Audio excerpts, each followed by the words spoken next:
Hello, good evening. I'm back again with this lovely little game. Feeling a little better after my ridiculous failure.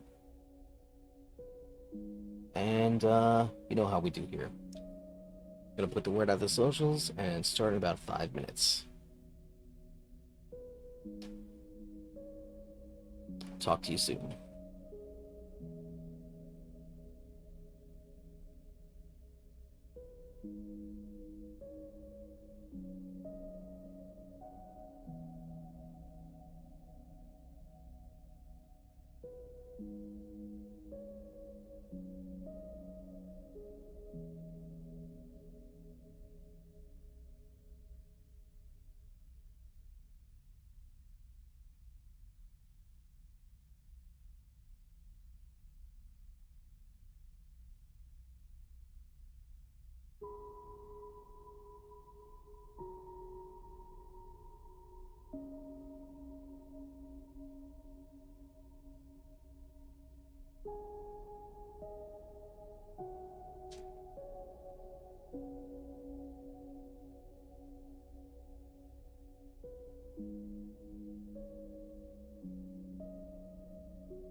Hey, Will Spider Owl, welcome on in. Good to see you. I hope you're having a good night.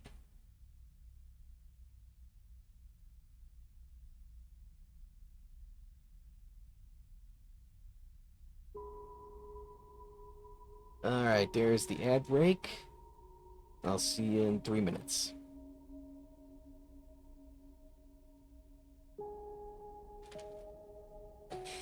Good, I'm glad.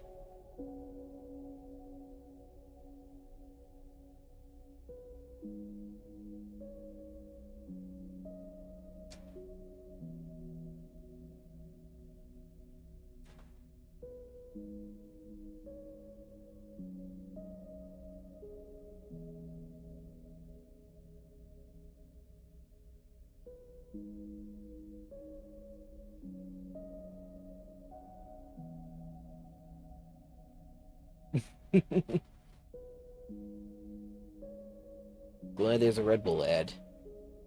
Better that than a Kalshi.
All right.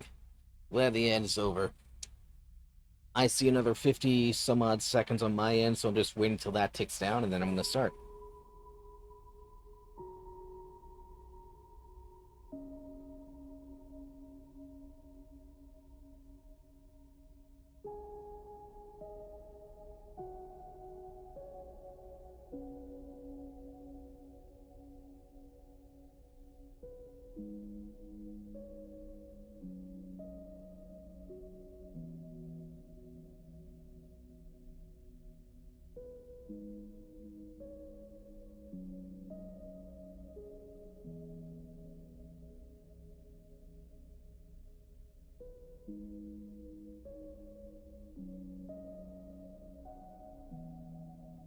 All right, I am officially back.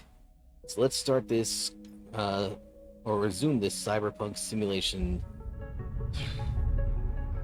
game, which does not appear to have much for me to do at the moment. So I don't know how long this stream will actually be.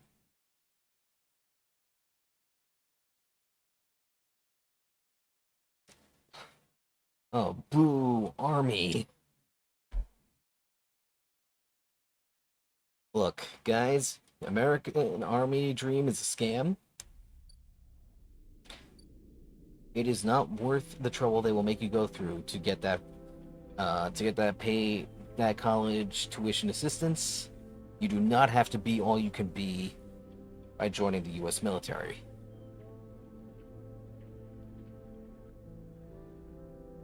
Oh, you had a sibling in the army.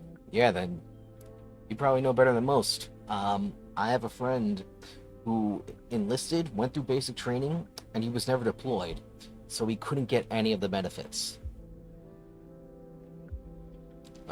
It sucks. So you only get that if you get deployed, if you come back, and if you get an honorable discharge. It's a much higher bar than it sounds.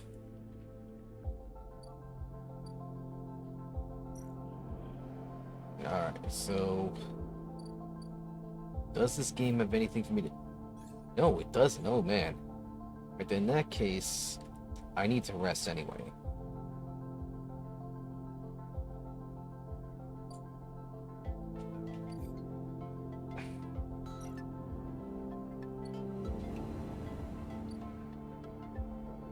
Ooh, damn. I'm sorry he had to do that. He shouldn't have had to. Alright.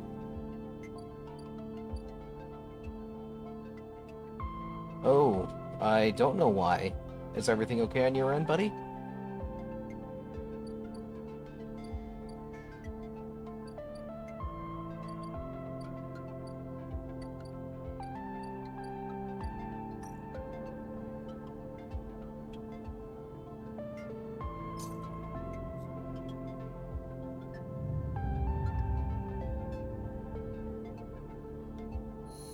Oh, fuck. That really sucks. Identity V is a great game, but it doesn't need AI.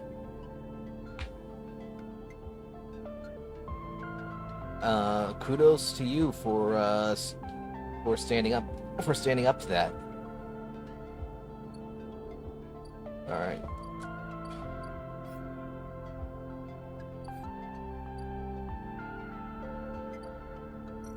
Does Bliss have anything for me today?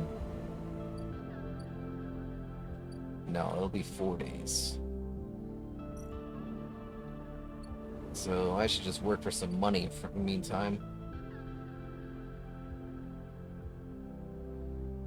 That's good. I'm glad the veterans are joining.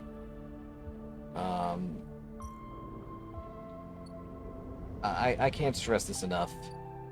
Especially for a game like Identity V, which it's very popular. It's had many promotions over the years. There's no reason to use AI. You have the money. Hire the artists. Hell, even Little Spider Owl here's a great artist in their own right. They would make a great...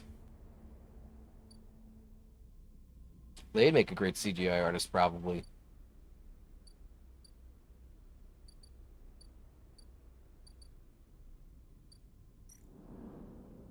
I don't need scrap right now.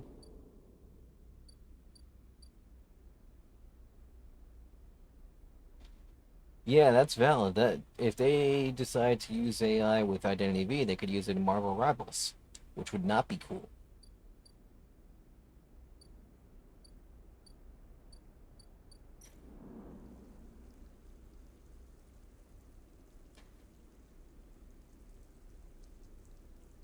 All right, what do I need again to get stabilizer?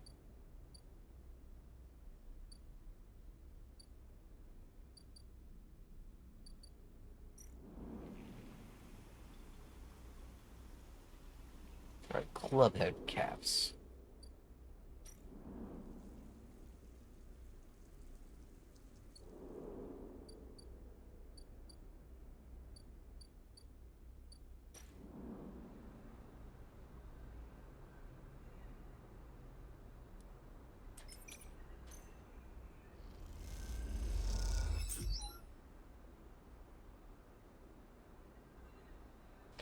Ooh, damn. Send that to me and on Discord. I want to see that. That's so cool.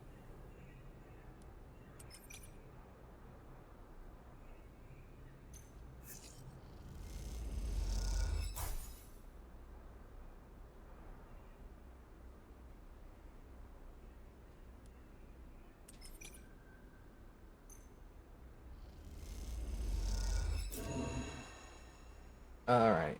And with that, the garden is no longer available, and we'll use my last die here to get some money.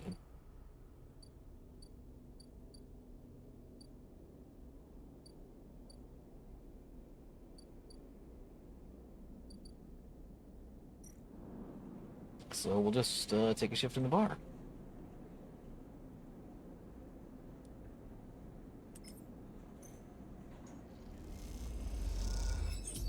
A Tim Drake bow staff. Oh my god, alright, I gotta see this.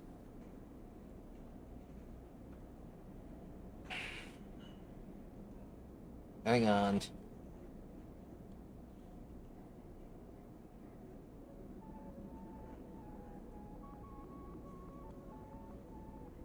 Yo, that is so cool. You keep getting better at this stuff, you know?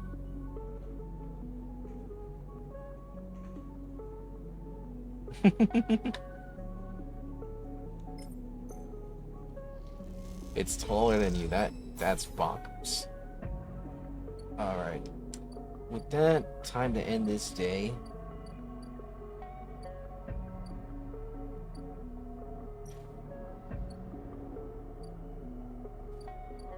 So, Spider, have you ever seen this game?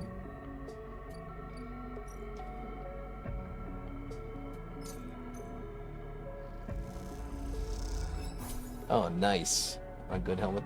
Alright, this is a game where you play as an android with a human consciousness implanted in it. You have escaped from your corporate overlords, and you're just trying to survive out here on this space station. The game uses TTRPGs inspired mechanics, like you'll get a number of dice each day that you can use for certain actions, but you also have to keep your condition in stable. The more it deteriorates, the less dice you get, and you also have to eat regularly to keep your energy up. Um, all while doing tasks around the station to stay. Kind of, yeah.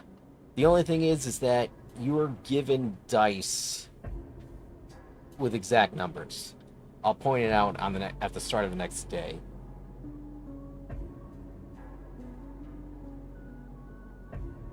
All right, if I can just come on, let me end the cycle.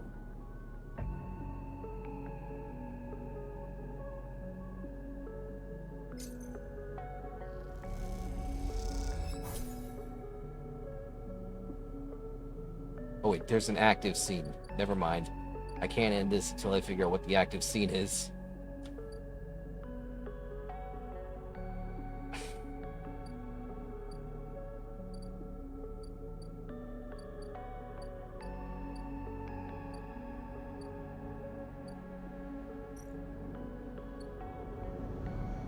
Is it in the greenway? I didn't see anything that looked like a seed here.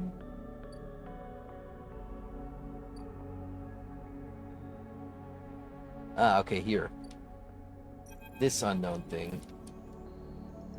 I'm sorry, Sleeper. Helene comes towards you on the walkway, but your friend must have known there was a chance that this would happen. She seems unsure of how to greet you and looks nervously around. She is being held along with her ship. No, no, no, come on.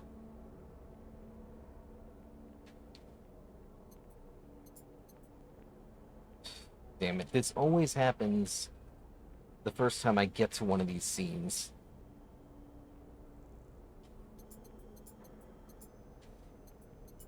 I don't want to cycle through this stuff. I want to... Alright, there we are. Thank you. Oh, the ban? Yeah. Seribot is a very good bot to automatically ban spammers like that. Wait, holy fuck, we got 2 in a row. Holy shit. Alright. Alright. Release her. How many times do I have to tell you? I don't control Haven Age. Helene pinches the bridge of her nose. Cordon Security has her for now, and she and her ship will be held in the quarantine until it is lifted. As for the quarantine, she glances at her slate. We are working on it, but the Council is unlikely to budge now. Not after this. She runs a hand through her hair. This is the last thing I needed. Helene meets your eye. She was carrying weapons. Do you know that? She stares at you. We found a crate of firearms on her ship. Stay silent. And the refugees? Nothing good. Helene looks away. As you know, Court of Security intercepted your friend before she could get supplies through. Since then, the refugees have cut off all communication. I'm worried, Sleeper, about what is happening in there, but after recent events, Court and Security are keeping the place locked down tighter than ever. No one can get in. Hey, Alex, welcome on in. I hope you're having a good night. 2 of my favorite people in the chat right now. This is a good night. Meanwhile, the hardline counselors are preaching in the chamber as we speak. It's been a deadlock, and I don't know when it will loosen its grip. Helene walks away and turns back. I wish I had better news, Sleeper, but we knew this was coming.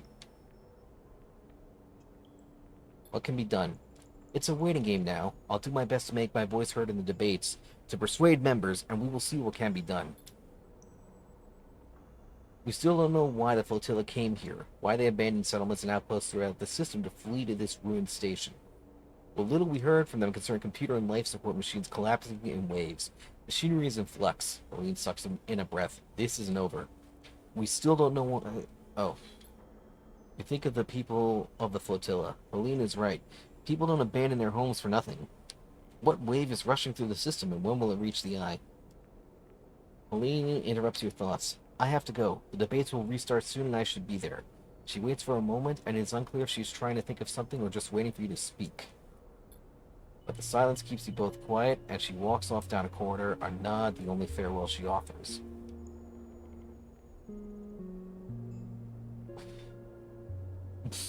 Still not dropping the smokes? Yeah.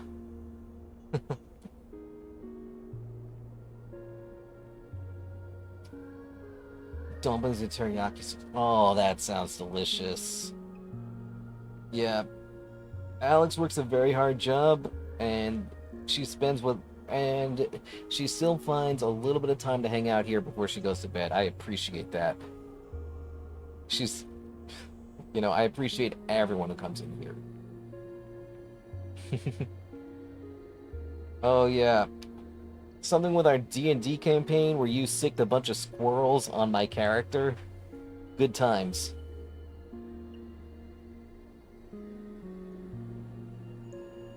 The silence keeps you both quiet as she walks off down the corridor and nod the other. You hope that speaking to her might ease the knot of worry in your chest, but it remains there, reminding you of Aish, of the refugees, and the way ahead. What's done is done, no matter how many times you turn it over in your head. You get the feeling you will be needed soon, and for that you must save your strength. What was it Fang told you, Erlen said? The eye opens for us all? Not this time. For now, the eye remains closed to those that need it.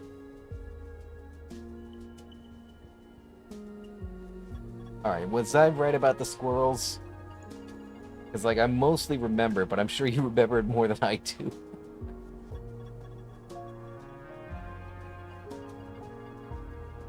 Yep, those are good times indeed, Alex. The shudder runs through you. Something is coming. You can feel it. This isn't over.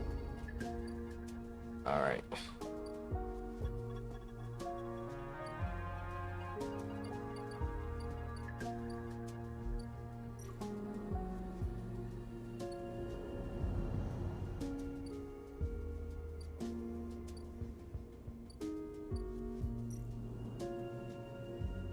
Alright. Let's end the cycle.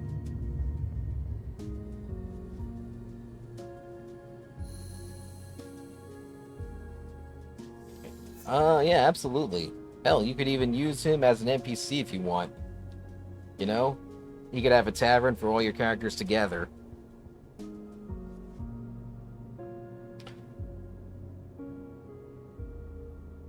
Alright, so, Spider, if you look at the top of the screen, can't move my mouse doesn't show up here, but at the top of the screen, you have your status bar up here. Those orange squares, that's your condition. The more that bar is empties, the fewer dice you have. And you can see here, your dice are rolled for you randomly. You are given X amount of dots, and that determines how successful, your probability of success with certain actions. And then that white line below, that's your stamina. If that empties out, you'll be considered to be starving. Fixing your condition at the top is just a matter of stabilizer, which I have 3 units of that, so I'm not too worried about that at the moment. But yeah, I'm doing great. I'm doing okay. I'm glad to be here.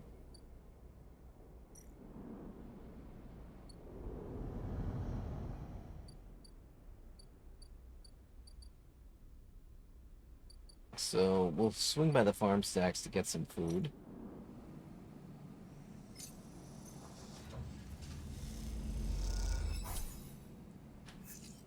And that was not a good re-roll. Alright. But at least this gives me a good chance of getting money out of this.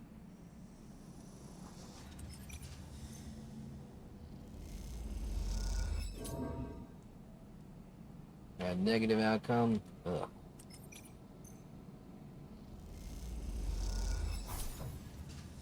Yeah, you can have a sister. Like, I think they'd be estranged. Because I think Nim was, like, kind of the oddball of his family. He didn't want to be, like, an evil spider god cultist.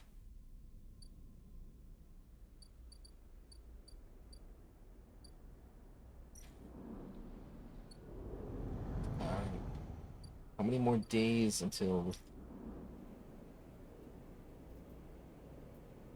Oh, okay, I saw that in quotes. I didn't see the quotes immediately. Okay, yeah, that's totally fine.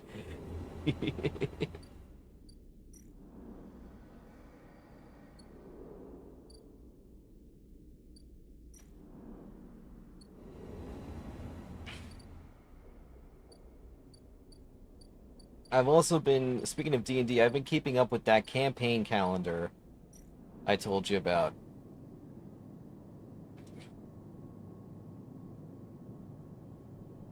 Oh, I could have done this here and gotten even more money. Oh well. Well, we'll call it a day. This is a pretty boring section of the game right now. Right, right. Lily... No, no, okay, yeah. Lily is basically like a little sister to him. Okay, that is a good... That's a good generation of dice right there.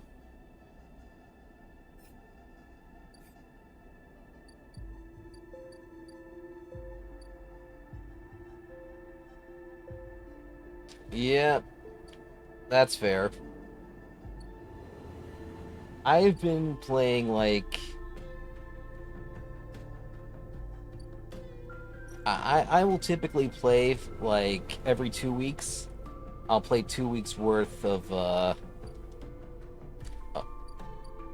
of that calendar and just keep up that way.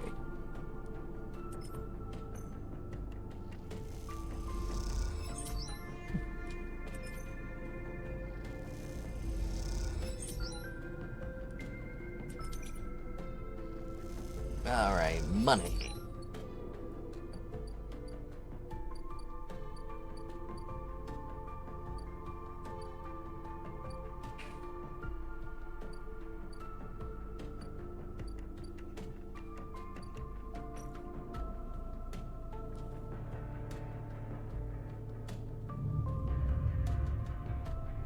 Yeah, Libertine is a great character.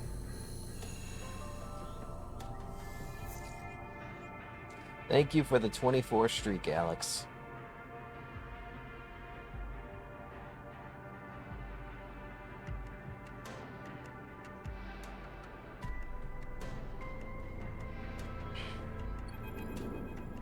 Alright. It hits you like a wave, a white-edged breaker roaring inland with the force of the entire ocean. The impact is screaming brightness, blanking out everything. Behind it is silence. You float in silence, suspended. No, you do not float. You are the silence. It has filled you up. It has emptied you out. You cease to exist. Time passes, though you do not feel it passing. Then something flickers in the silence, and then something moves. That something is you. You open your eyes to a metal ceiling of flickering lights. You feel the floor around you, patting it with shaking hands. You assemble an image of yourself, lying on your back in a corridor.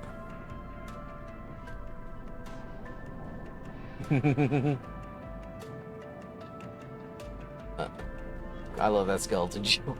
You shake off the silence and sit up. What was that? You glance around looking for a sign of some change. Damage on the walls, shouts in the distance, fire and fear. Nothing has changed. The silence sits around you like fog.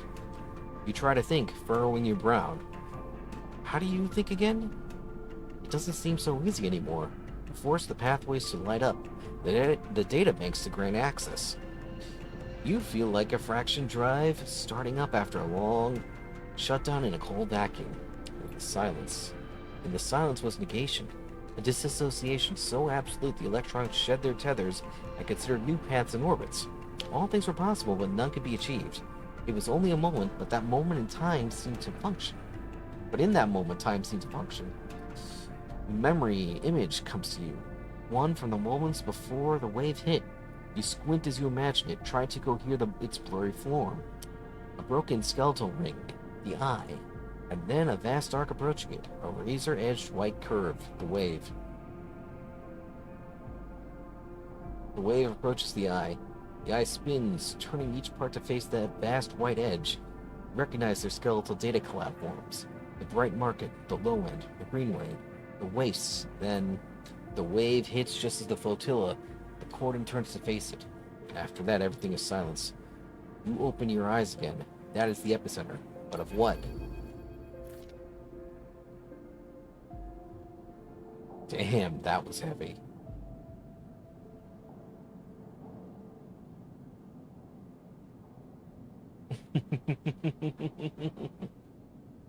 Yes. Oh, poor Kenny. Sleeper, Moritz is leaning against the corner wall. It's time.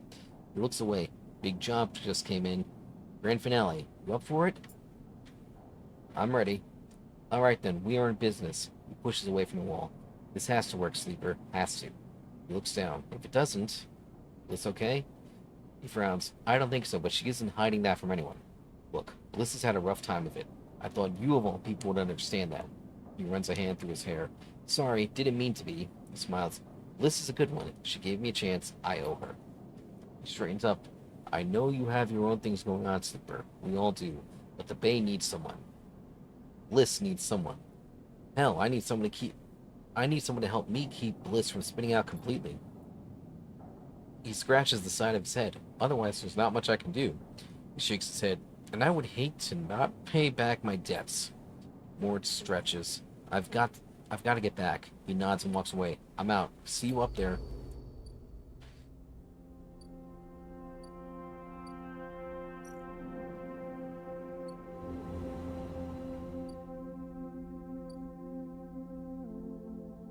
Starward Vector. That's better. Oh, thank you for the gifts. Thank you so much for the gift sub, Alex. You're too kind.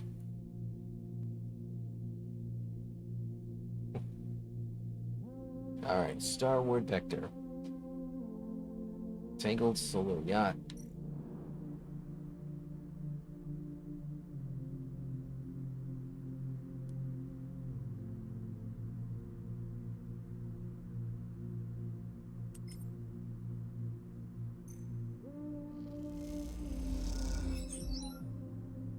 Alright, this is a very big job.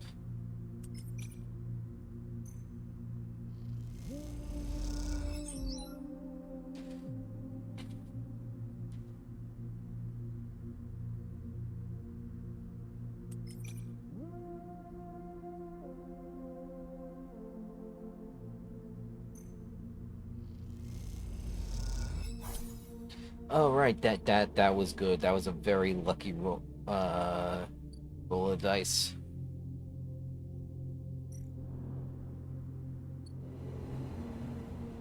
There's no time limit on that.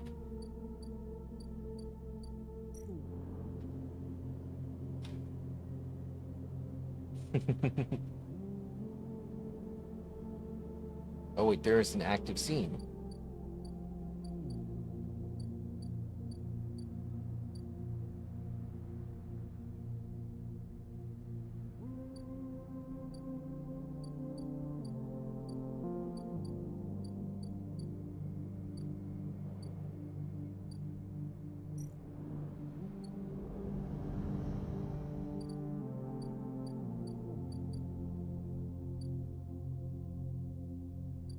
And I think, alright, it's back here.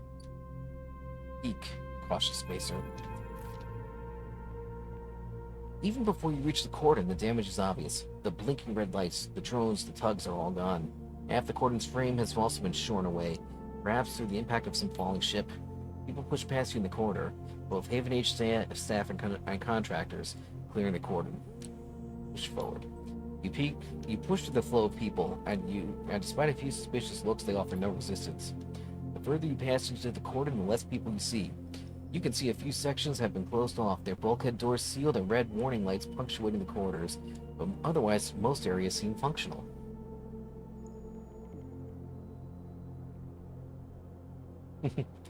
Yeah, well, the thing about this game is that if you have a modifier, even a 1 die can be bumped up, so there's no, like, critical failure.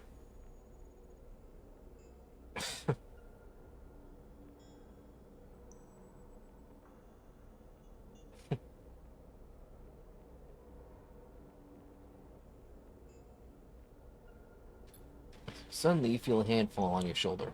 Haven Age security? You should have known better than to wander into this place. You brace yourself as you turn. Sleeper! Peek's wide eyes greet you as you turn. The cordon. They glance around, panicked. It's gone down. The Briar and Ace are still in there. Do you think she did this? Or perhaps Haven Age messed up? They start pulling you towards the edge of the cordon. We should find her. What if it wasn't her or Haven Age? What are you saying? There was a wave.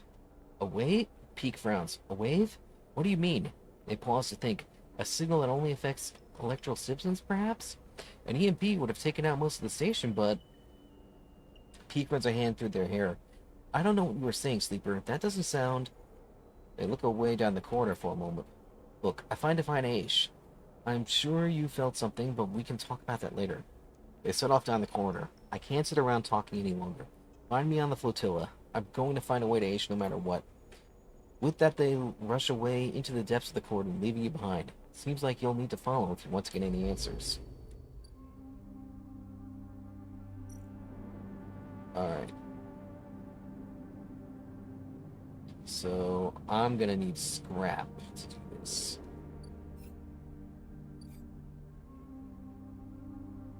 Which I do not have. No big deal. It's not hard to find scrap in this game.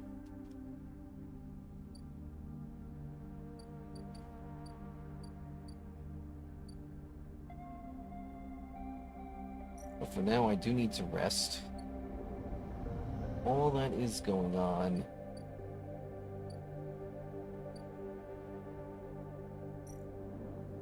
think it'll be wise to use the stabilizer now.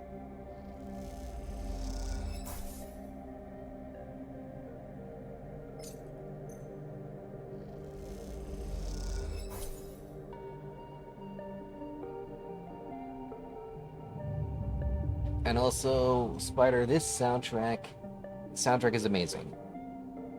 This is one of my favorite. This is easily a favorite game soundtrack of mine. All right.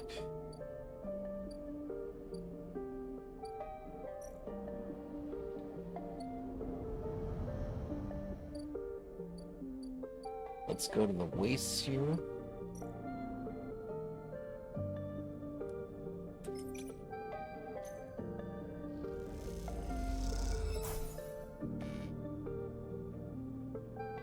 Ah, crud. Alright, we'll get the 2 scrap. Actually, you know what? Yeah, let's get one more.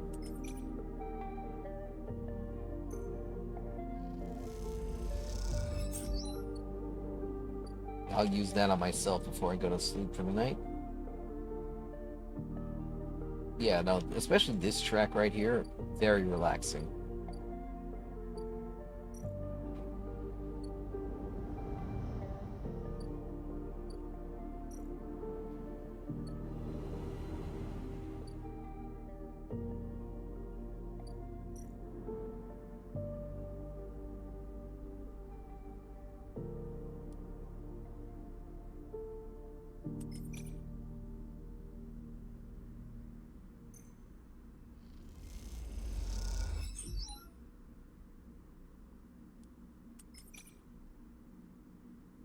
Alright. I just realized this is time sensitive, so. Shit. Alright. I will be spending the bulk of my time, or rather, all of my dice for the next couple of days getting this job done.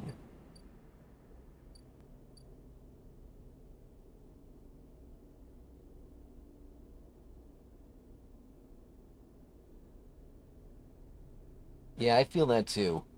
Like, I definitely want to get a copy of the soundtrack for myself.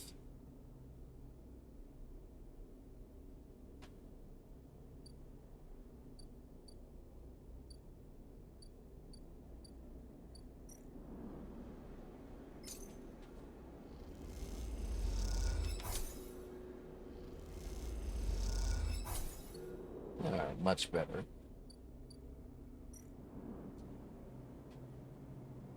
We'll use the scrap component to. Alright, good. And we'll call it a day.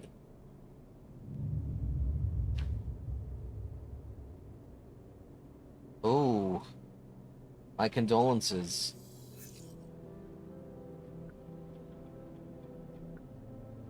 I'm sorry that happened. I'm sorry for your work daughter.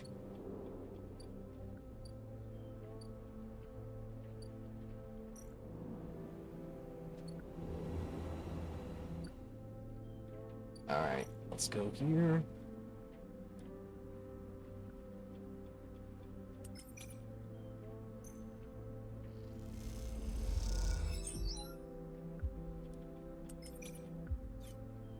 Go. Here.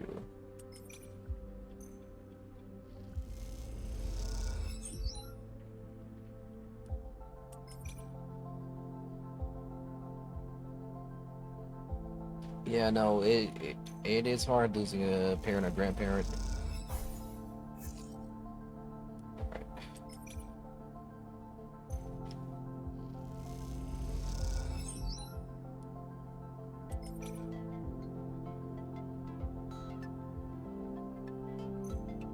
Alright. Okay.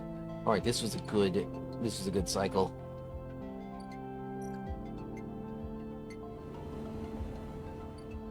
Alright, one more thing to do here.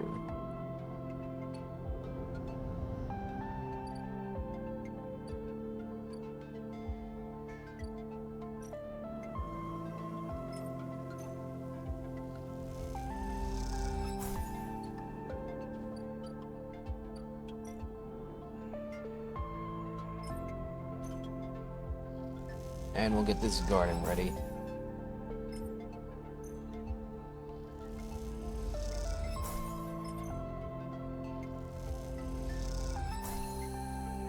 Bingo.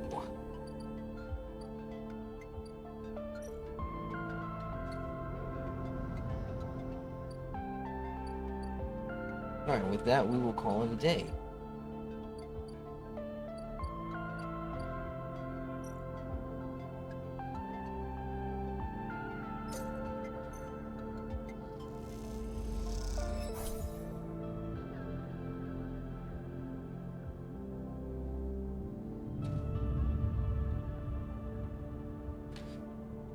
Ooh, yeah, my condolences. I don't. Alright, alright. Okay, this is gonna be a good day. Let's finish off this job.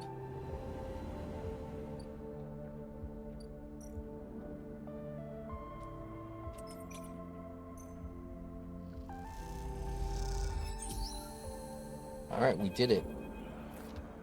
The atmosphere in the air like is euphoric. You and Bliss keep grinning at each other like idiots. Exhausted, blinded, sore, and aching idiots. Sleeper, that was incredible. She punches you on the arm. I never thought we were going to make it. Those idiots tangled up the whole thing like I've never seen. You make a good team. Bliss smiles a winning smile.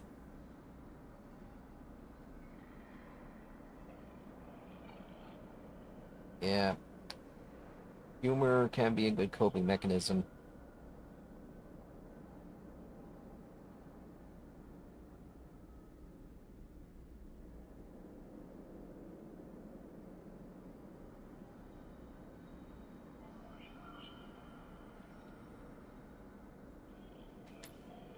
As the locks in the door clunks open, Moritz gives a rare whoop. He looks exhausted too, and for good reason. Moritz has been the one ferrying tools and parts back and forth from the ship. His tired smile tells you he's glad he's done. Sleeper, Bliss, he shakes his head. Impressive. When I saw that ship come in, I thought there was no way. Why, thank you, Moritz. She winks for believing in us. All right, to check Discord.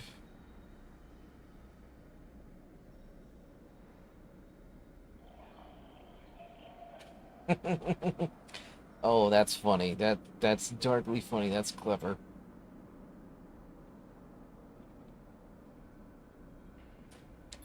Morris rolls his eyes. You know what I mean. Take the compliment. He shoulders some of the gear that came back in with you, and Bliss heads to the racks to stow it. Bliss turns to you. I think you should be the one to do the honors. She nods to the ragged-looking console that Morris assembled. I don't want to jinx it, she smiles, but you can see that She smiles, but you can see that she's genuinely nervous. Check the console. You glide over to the console and check the screen.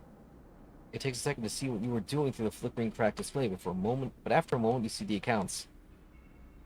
And there it is, almost 1,000 cryos sat in the bay's transfer account. Well, Bliss calls. Have we been screwed again? It's there. Bliss kicks off from the floor and spins up into the bay, shouting as she does. The noise takes Morris by surprise and he knocks a rack of parts, scattering handfuls of metal fixings across the bay. The sight is something, glinting steel catching the work lights like glitter.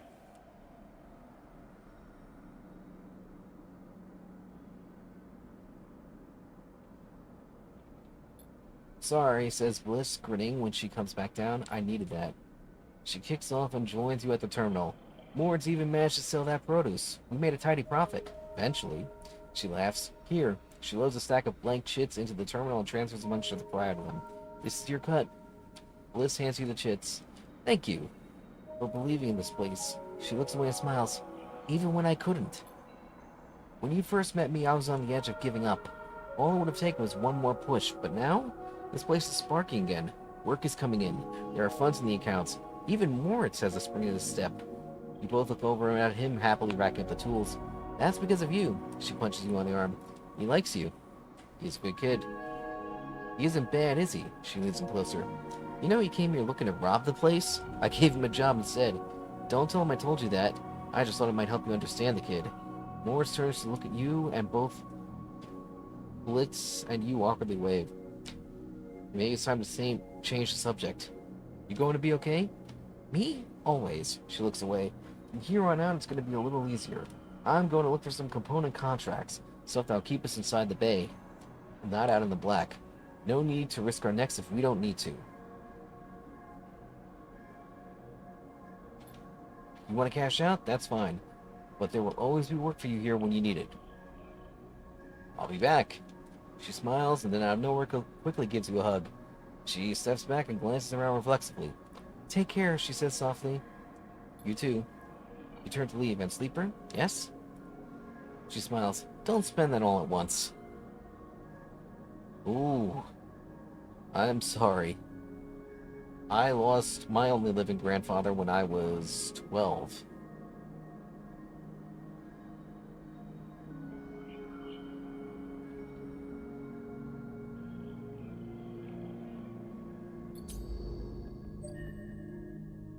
Alright, got an upgrade point. But we need 3 to use these other ones, so... Can't use it right now.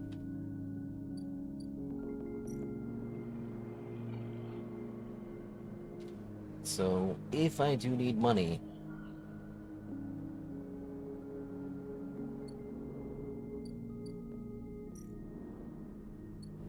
I can always come back here.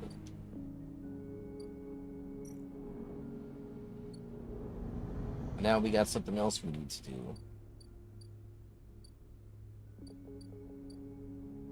Well, 2 things first.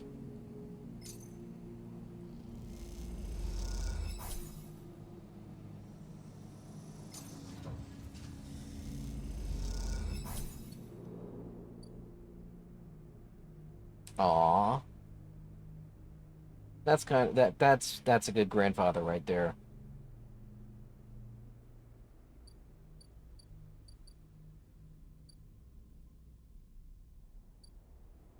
Alright. And here we are at the Cordon. We found a small shuttle scavenging supplies for the Cordon to take back to the flotilla. They'll take you too if you bring some scrap along. Now we're going to the flotilla.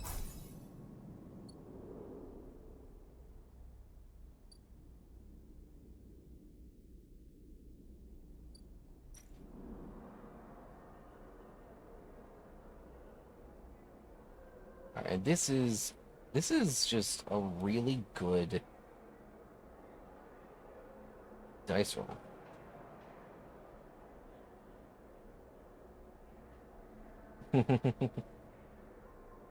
Oh.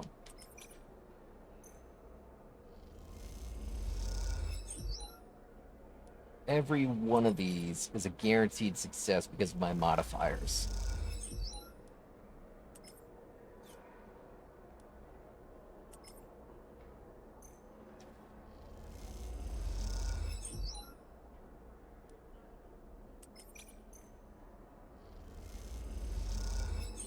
Voila.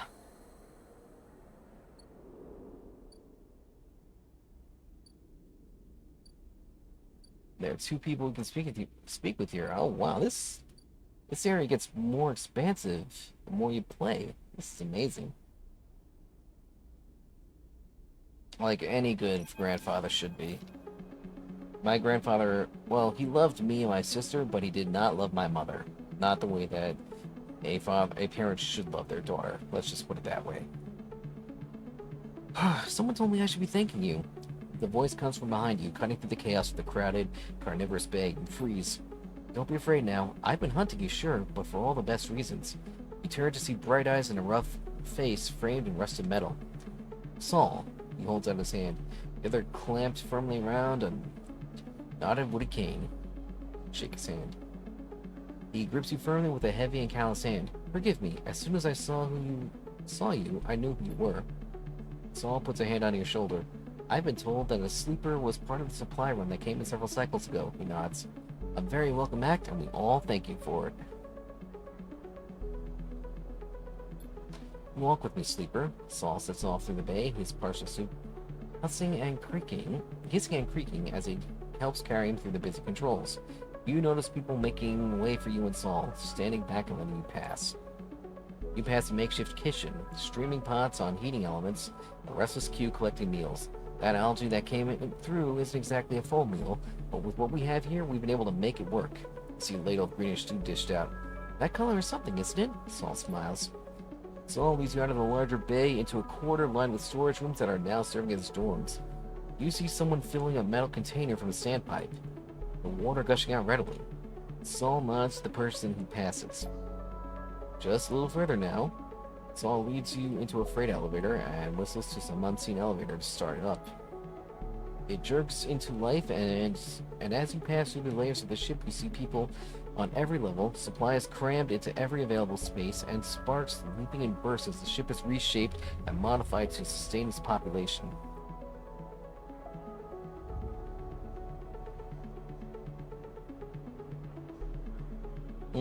I'm glad you have at least one of them in your life, somehow.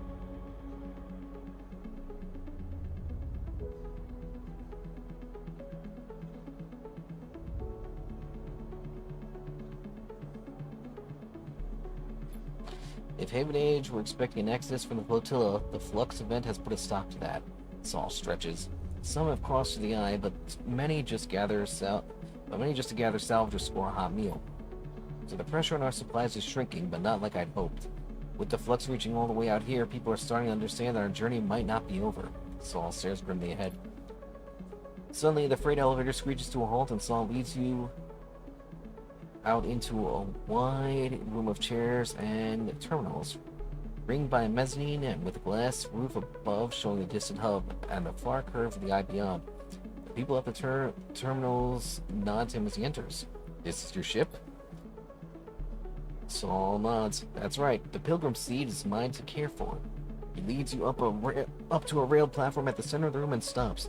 She chose me, so to speak. At least her crew did, and I do my best to serve them. Saul looks around the bridge of the ship, a pained expression on his face. I'll admit that the responsibility isn't one that suits me, though we rarely get to choose such things. He glares back at you.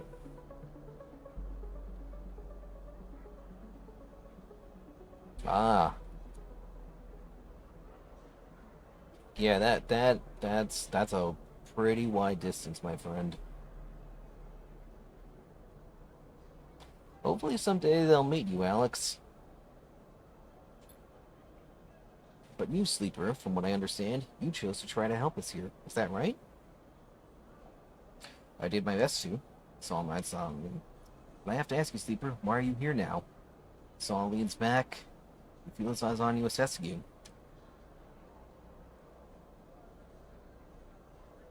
I still want to help. Saul nods. I've got to be honest with you, Sleeper. I'm not quite buying it, he smiles. I'm not trying to make judgments on your character, but in my experience, people do things for more reasons than just being helpful. I have thousands of people here on the Pilgrim Seed, Sleeper, and there's thousands more out in the flotilla. He leans against the railing. And a lot of them are looking to me to provide some future for them, some path out of this dead end we've got into. And this cycle, this very cycle, the thing we've been running away from, it just caught up with us. So these people are scared, Sleeper, and they are looking to me for reassurance.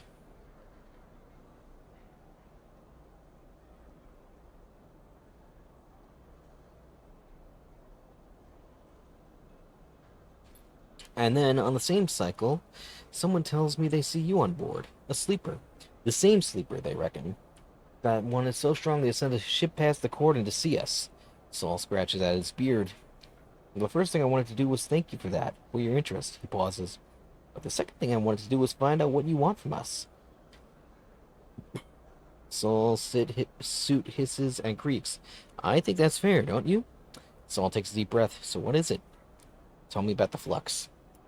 Someone at a terminal calls out to Saul, and he shouts orders back. He turns to you. Apologies. He smiles that half smile. I'll tell you what, Sleeper. Let's you and me make a deal. You want information, I understand that. But I have a list of needs longer than the rim of the eye itself, he grimaces. So you do some things for me, and then we can talk about what's been happening in this system. I will answer all your questions and then some. I may be the captain of the Pilgrim Seed, and she is certainly the biggest ship in this flotilla. But I am not the only captain here. We have ships here from each of the moons. We're from Ember's Hearth. But there's others from Ember's Song and even Ember's Steppe. The moons have been at each other's throats, Sleeper. What with the pressure of the flux, the bad blood from the old days, Saul leans in. We aren't exactly all in alignment. What I need is for a way to stop things escalating. For the crews on these ships and their captains to feel happy and comfortable, enough to get enough to forget old rivalries and past crimes. He flinches at something.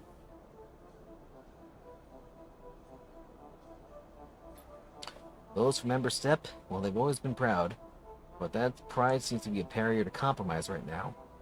The last set of supplies I sent their way, they refused.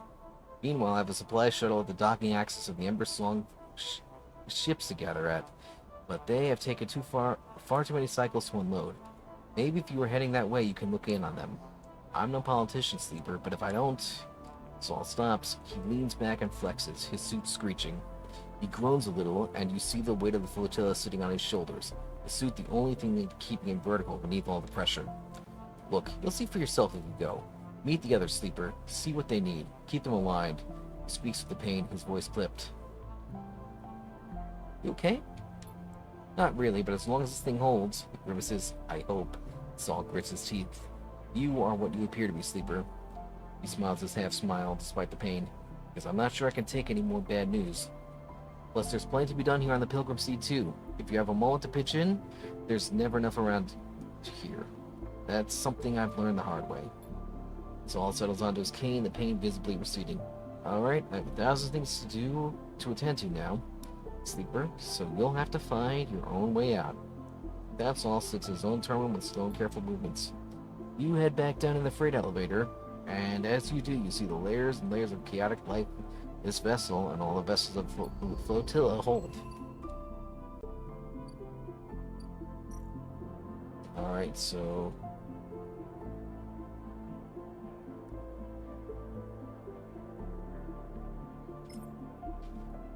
Alright, we can definitely do this for now.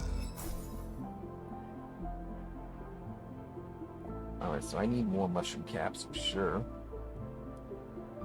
And this will definitely take dice.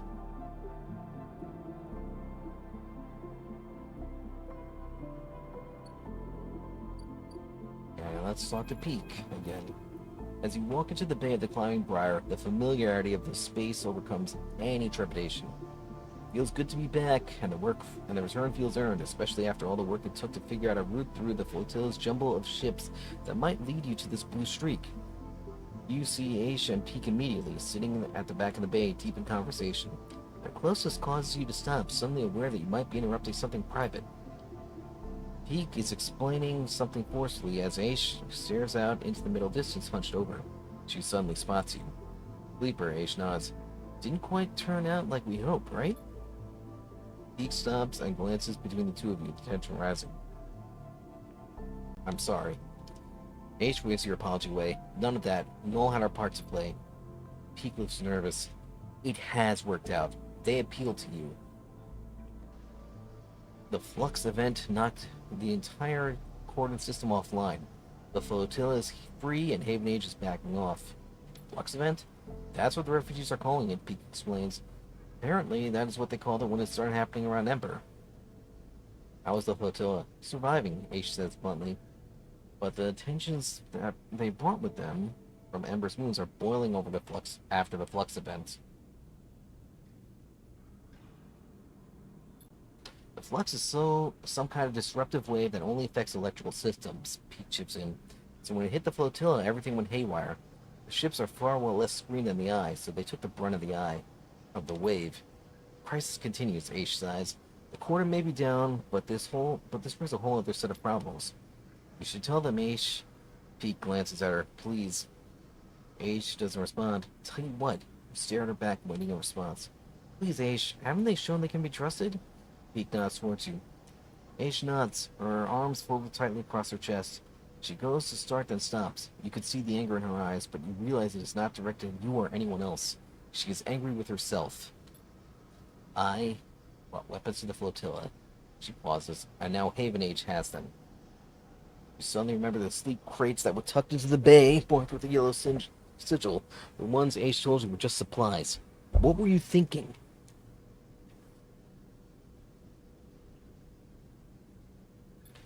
I was thinking that if the cordon wasn't going to be lifted and the refugees would need something to change that.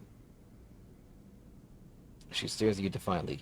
Would you rather they just stayed quiet and died like good citizens? We hope that they will keep them safe, but given recent events, Pete glances nervously at Aish. We aren't so sure that Haven Age is the right place for the weapons to be. I wouldn't put it past them to try to take the cordon back by force, Aish glances. Alright, we have an ad break coming up in about a minute and a half. Know that I do not play during ad breaks, so once an ad hits, feel free to get up, stretch, do some self-care, and when the 3 minutes are up, I'll resume the game. They are scared of losing control. In my experience, that's when institutions do dangerous things. Whether that's true, we can't do anything about it right now. Aish short of marching into the yard at the other end of the eye and taking them back. Aish looks like that is exactly what she would like to do. Peak smiles nervously.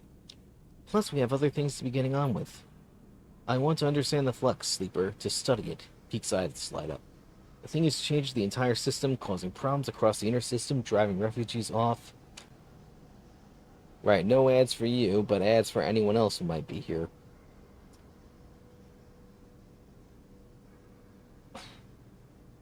It's changing across the entire system, driving refugees off Ember's moons, and now it's here. If we don't do something about it, Peak pauses, it's a problem for all of us.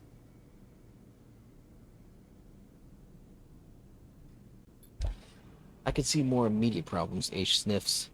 Peak ignores her. I've been looking at the networks, and when the Flux event hit, it changed things. It shuffled systems, corrupted nodes, and broke open data stores. They take out a slit and show you a flickering polygon. Some of these Flux nodes appeared near the epicenter of the event, but I can't get access. You, however, I saw the way you worked with the data when we were preparing for the run. I think you can get into these things. I want you to find a flux node and bring me anything you can extract. They come and go, but most can be found in the barely functioning networks of the wastes. Peak pauses. Start there. Perhaps together we can find something that might point us to what the flux is and where it comes from. Okay. They smile. I knew you'd agree. And there's the ad break. I'll see you in 3 minutes.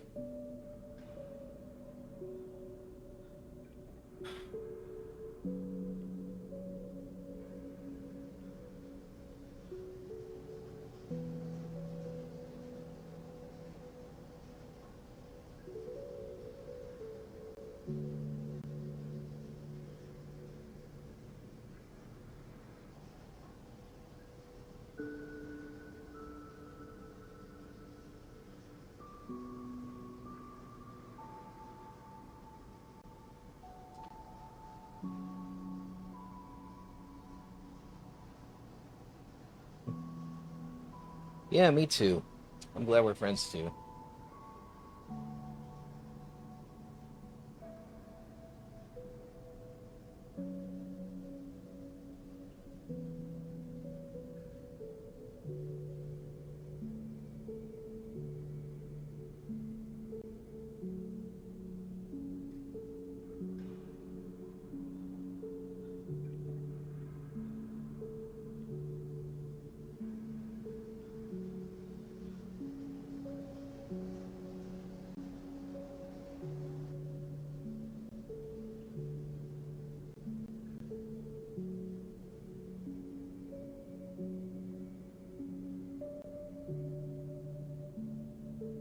Oh, I love those. Lindor truffles are so good.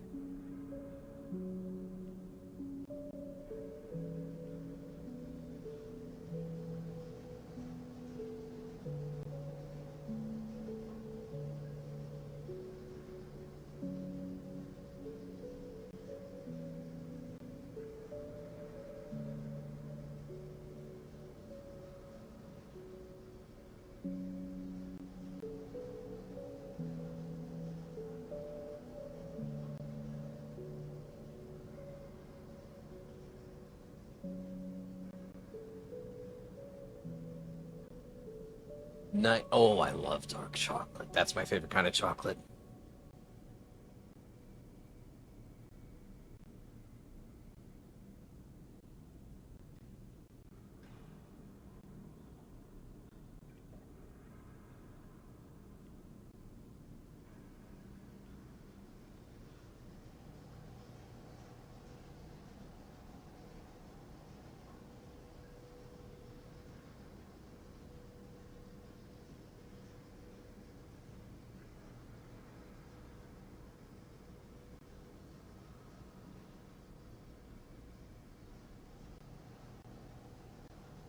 Alright, we are back.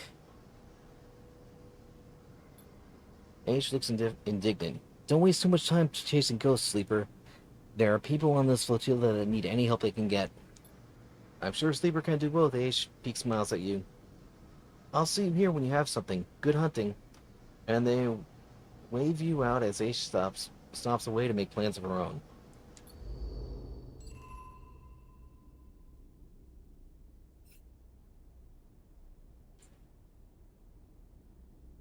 Alright, so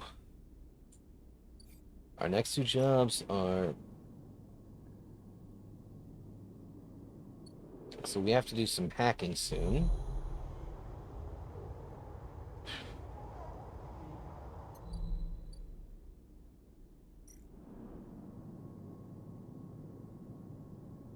Alright, so data from a node in the waste. Yeah, this one we've done already.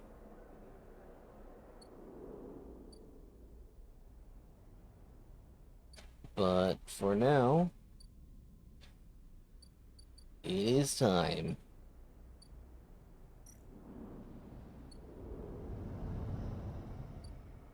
to go back home and rest.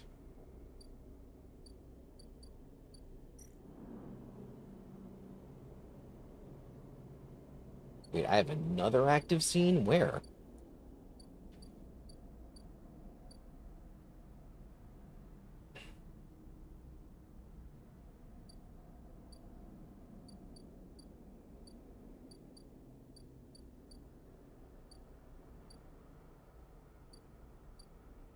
Is it up here?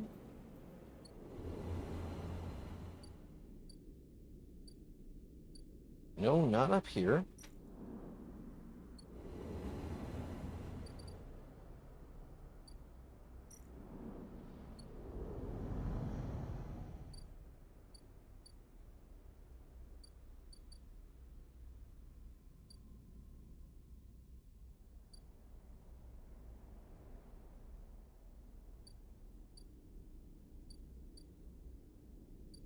Ah, here we are. God, there's so much out here.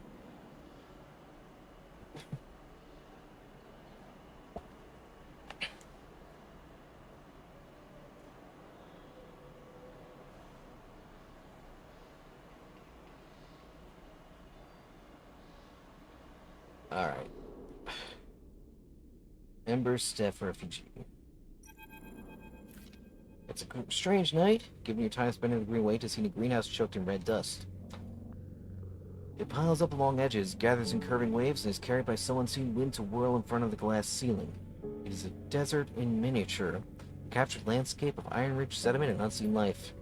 Beautiful, isn't it? The remark comes from another figure standing at the viewing window, so quietly you hadn't noticed them. Did they just arrive? Or were they here before you were? Their cloth swaddled form reveals little. It is. They say nothing. You catch a glimpse of a pale face among the thick material, dark eyes glittering in the red reflected light. They turn to you as the dust swirls. Aki, they smile. A tight smile. You are not from the flotilla, am I right? I live on the eye. But that is not where you are from. She stares into the greenhouse. Everyone is from somewhere, whether they wish to be or not. The red dust glitters in her eyes. Whether it is a good place to be from or not. Aki gathers her cloak around her shoulders against the cold. What brings you to the wind's long shadow? Wind's long. Soul set me. Aki doesn't respond. She looks absent-mindedly at the dust. You are a strange one, Aki raises an eyebrow. I don't know whether to report you or send you back to where you came from. She smiled to herself, which is nowhere at all.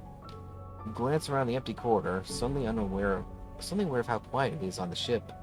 Unlike the other ships you have been on in the flotilla...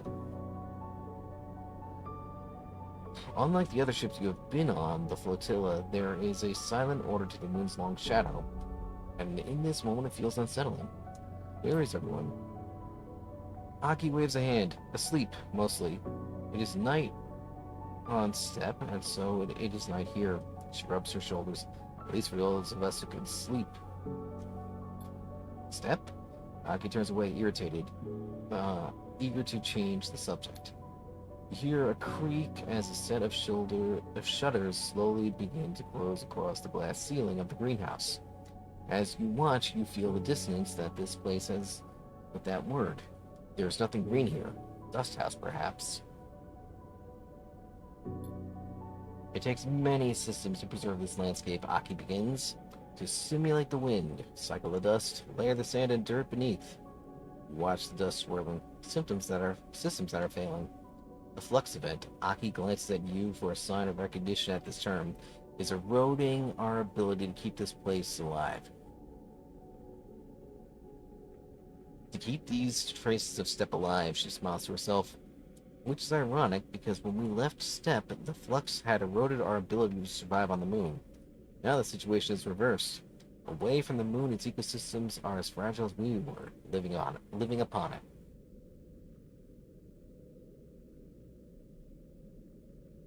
Oh, definitely.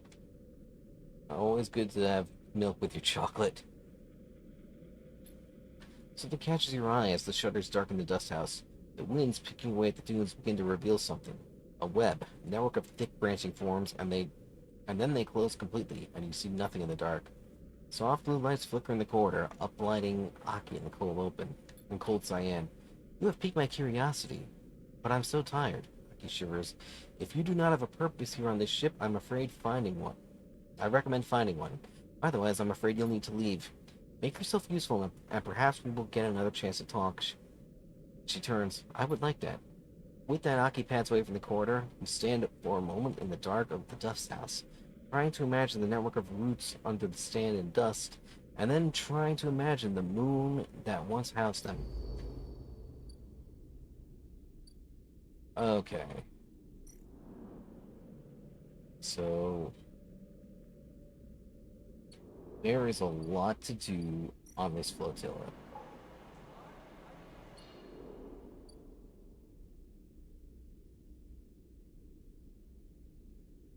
Does it help with soreness? That's cool.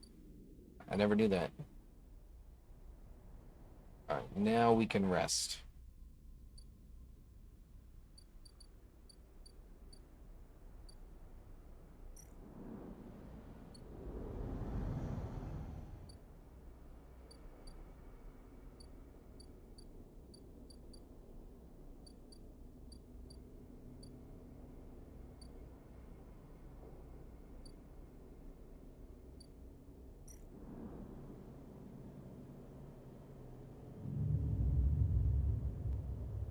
Oh, that's really cool. I'll try to remember that next time I'm feeling sore.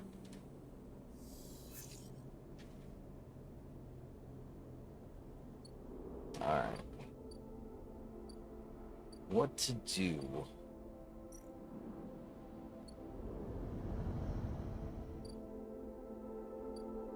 Alright, the aviary will be available in 2 days.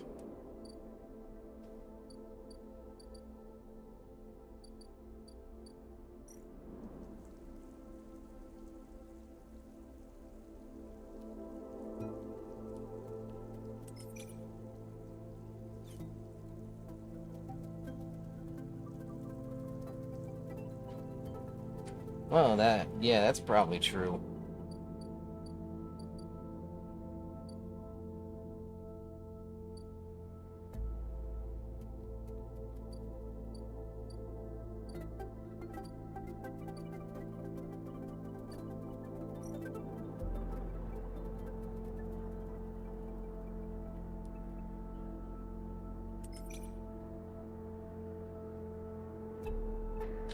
Alright.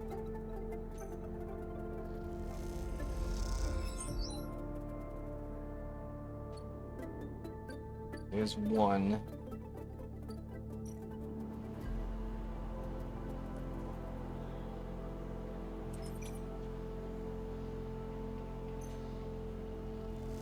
There's two. Is that not a good thing?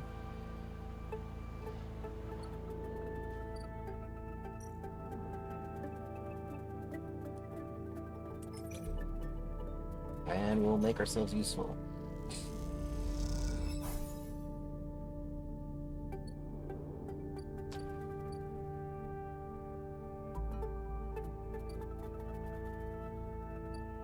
No rush. These are not time-sensitive tasks. For...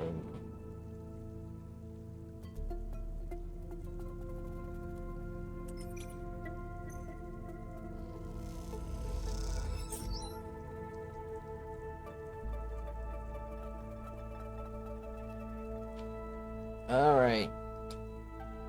Rest well, my friend. Always a pleasure to see you.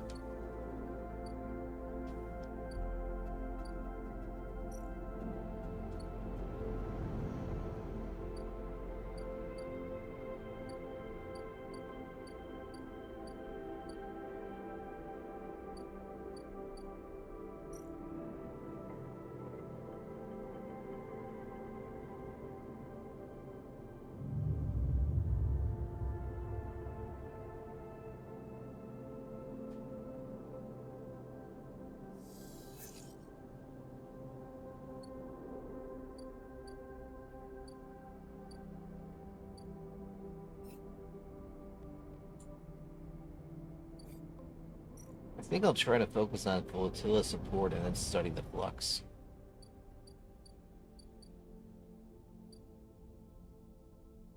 I am going to spend tomorrow at the aviary.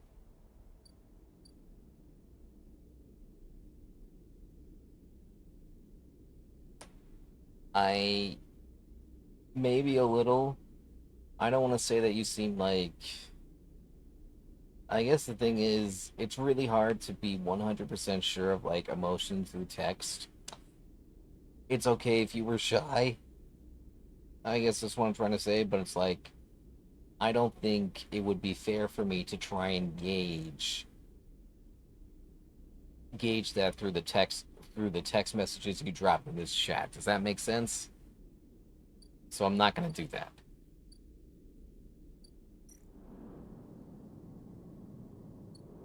Oh, wait.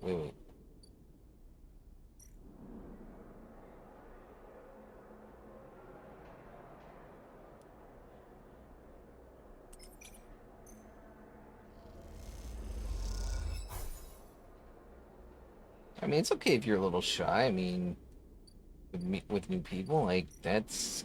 I think a lot of people are that way.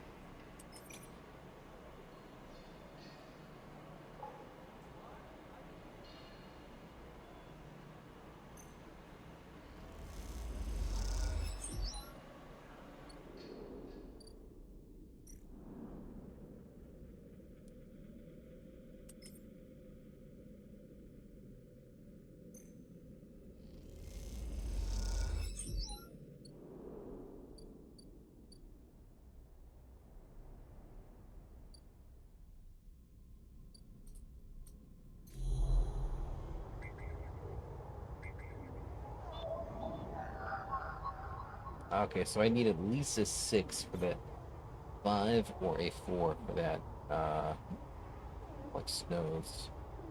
Wait. And even with the +2, won't accept that. Mushy, welcome on in. I hope you're having a good night.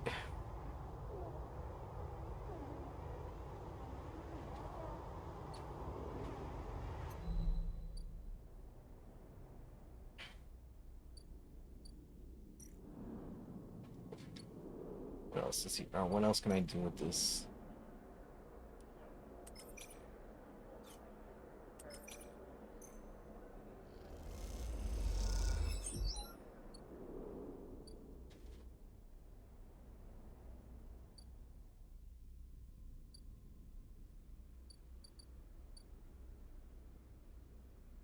Aw, thank you.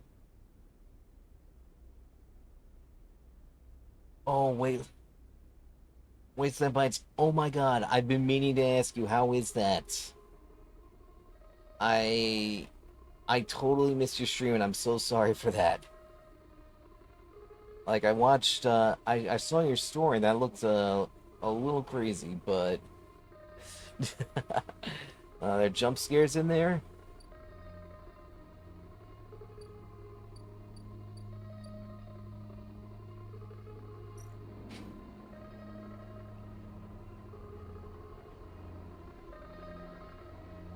I am definitely gonna need to buy food.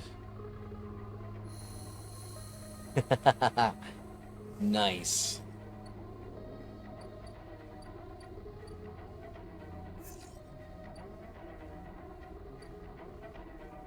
Alright, let's barter for food here.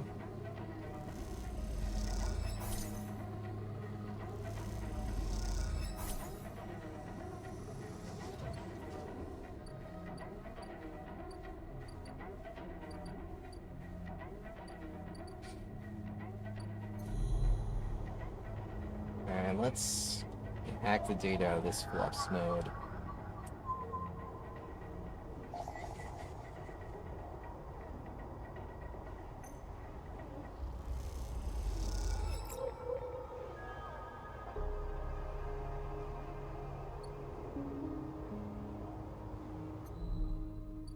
Nice.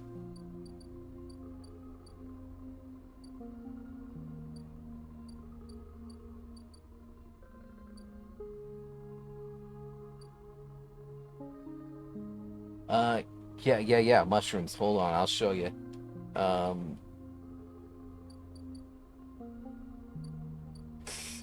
yeah, the mushroom groves where you can forage for spores or fungus, right? Now, here's what you can do. Griol caps, the fungus, that's used for food, but the spores are used for the to grow mushrooms here, and you can get any kind of random rare mushrooms here.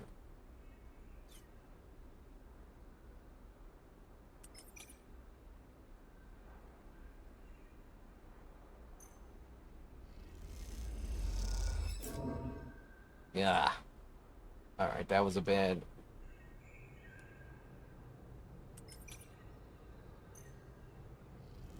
And you know what? Yeah, let's just do all these here. The more of these that you get. I know. I wish you could see. Well, you can actually see them at the bottom of the screen here. This is what we harvested out of the aviary just now.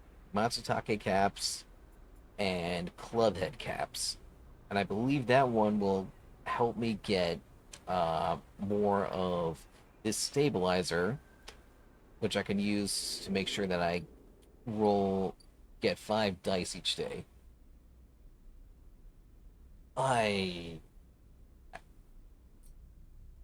Not that I can see. There should be like a glossary of terms somewhere, because this game is really deep.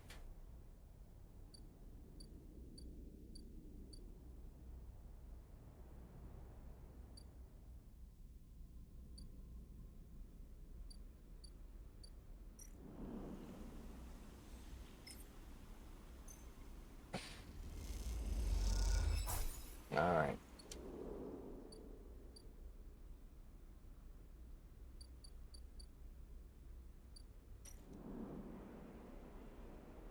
It is, but it is on paper. In practice, you get used to it. Or at least I did anyway.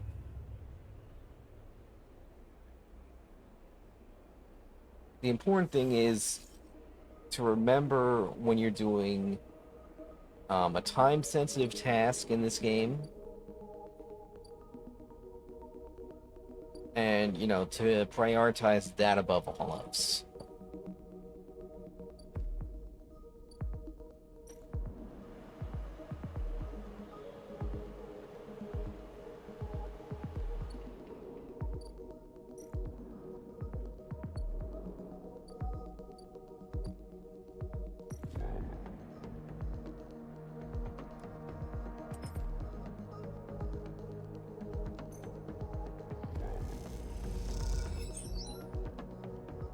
Oh, I'm happy to hear that. I'm happy to hear that he's doing better.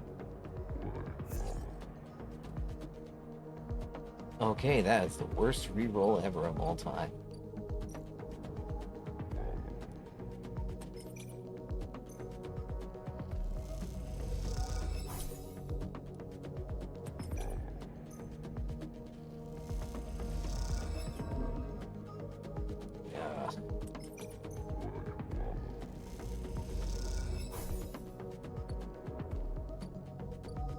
breakfast that I definitely need to eat.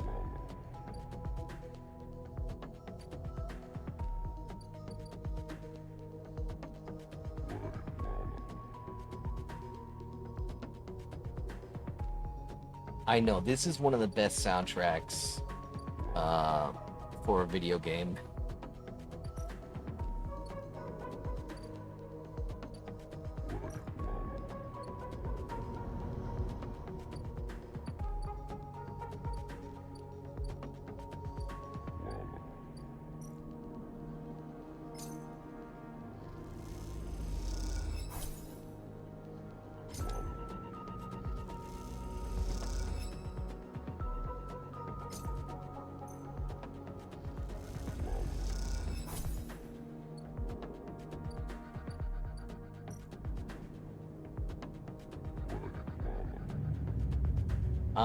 This is my first ever playthrough, so I I've gotten some endings. I've gotten some instances where the credits have rolled, but I was allowed to continue playing after that. So I don't believe I've reached. I love this game. How am I liking it? I love it. This has been like, no pun intended. This has been such a sleeper hit for me.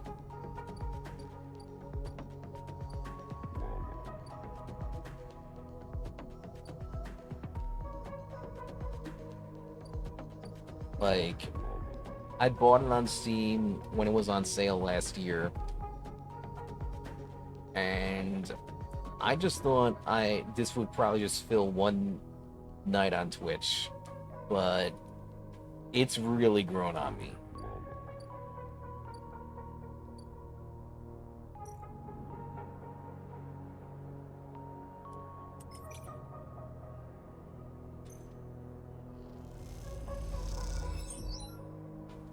Not particularly.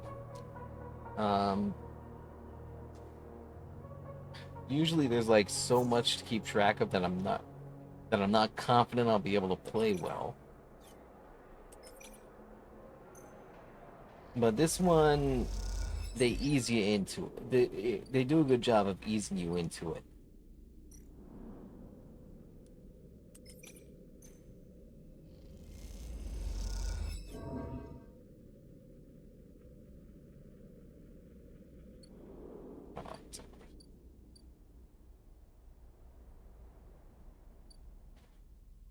Gotta barter for more food.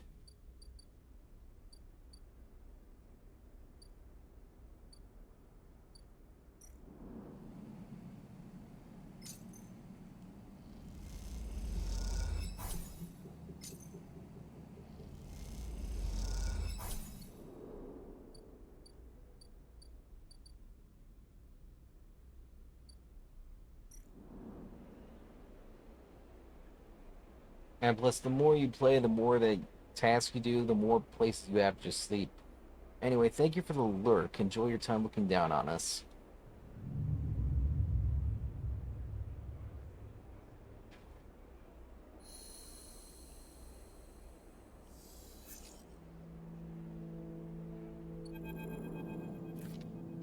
Moritz, sleeper, long time. Moritz is smiling at you when you leave. Really happy to see you again. Moritz, good to see you. Same. He rubs his hands on his jacket. How have you been? Working hard. I bet, he grins. Well, you are always welcome to hang out the bay if you want. He glances around. Actually, that's what I'm here about. I know Bliss said she didn't want to take any more big jobs, but she's changed her mind or something. He grins. Because now we have someone looking for a refit of their ship in our bay. You would not believe it. They want their entire ship disarmed. Cutting out defense arrays, weapon lockers, ship-to-ship countermeasures, the whole lot. He leans in. We'll be able to start an arms dealership with all the hardware we'll have up there when we are done. He laughs. Anyway, it's Master's job and we need some hands. Bliss said to go get you. So come on up. Bliss is waiting on you to accept the job. He pauses. It'll be good to have you up there again. He grins. Like old times. Yeah, sure. We can take the job. We're not currently in a time crunch anywhere else.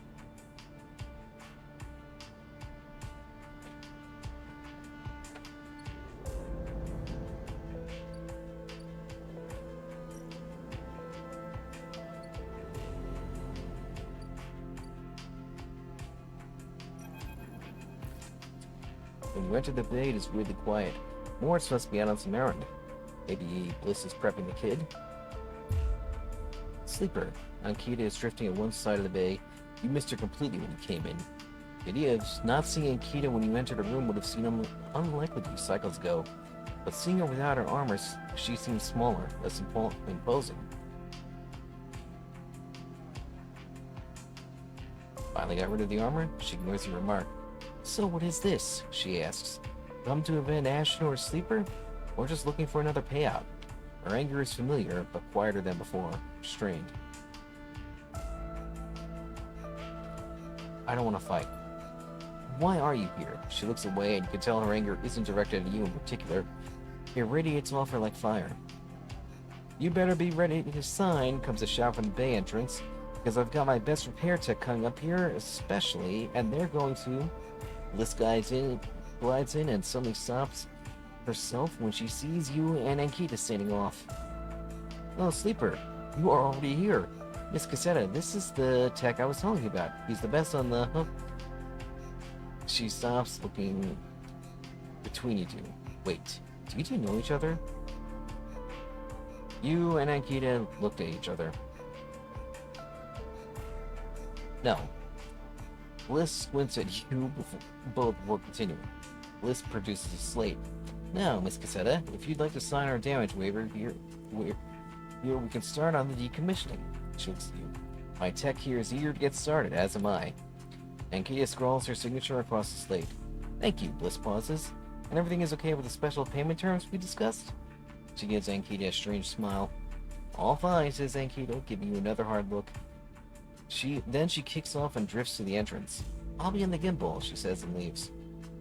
Special payment terms? She looks over her glasses at you. Look, Sleeper, there's something I have to tell you. She glances around again. What is she so nervous about? This isn't exactly a typical job. Miss Cassetta, Ankita, she gives you a knowing look, doesn't have the chits to pay us. So we made a special agreement, she sighs. I'm leaving. Leaving? Keep it down, I haven't told Moritz yet. She looks down, just waiting to break it to him. Don't you tell him either. She stares hard at you. I'll tell him when I'm ready. I don't want him getting worried about Ankita's history. He can be very protective. You should tell him. Look, all I care about is that she's heading for the Starward Belt. She looks out of the bay. That's where I'm headed. She turns to face you.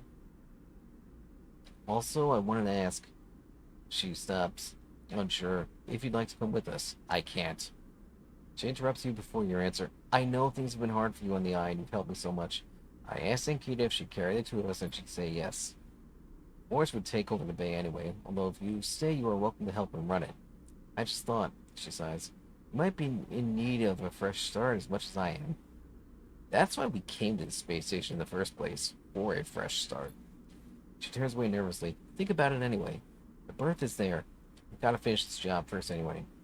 And with that, she kicks away and heads to the racks before you can offer an answer. Moments later, Moritz enters with a new cutting torch for the disarming of the ambergris. The Starward Belt. You push your thoughts to the back of your mind. Time to get to work.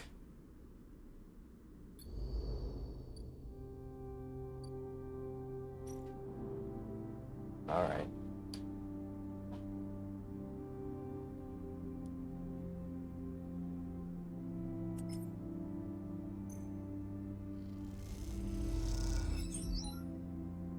Alright, so this is also not a time-sensitive job.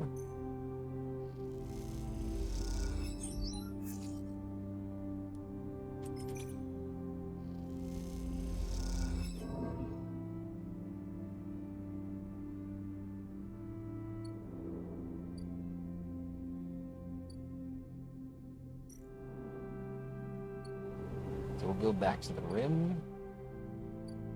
Yes, alright. Only 3 dice, nothing else to do. I don't think there are any active scenes.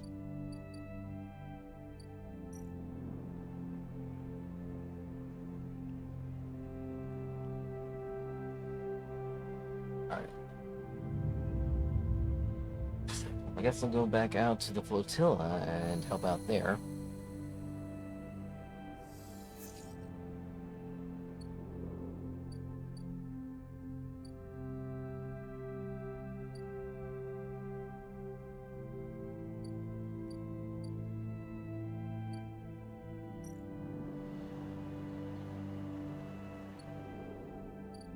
Let's save that one for last.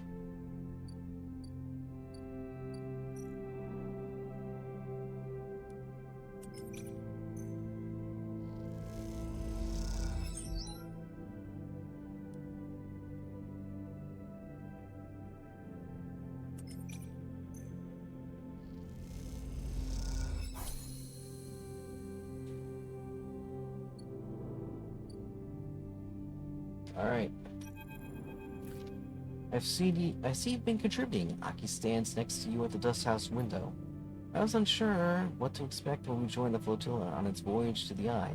But after the journey across the system, and then the quarantine, and then the flux reaching all the way out here too, Aki stops herself. Thank you, she bows a little.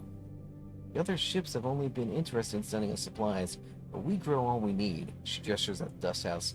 What the dust houses need, that is the problem that concerned us.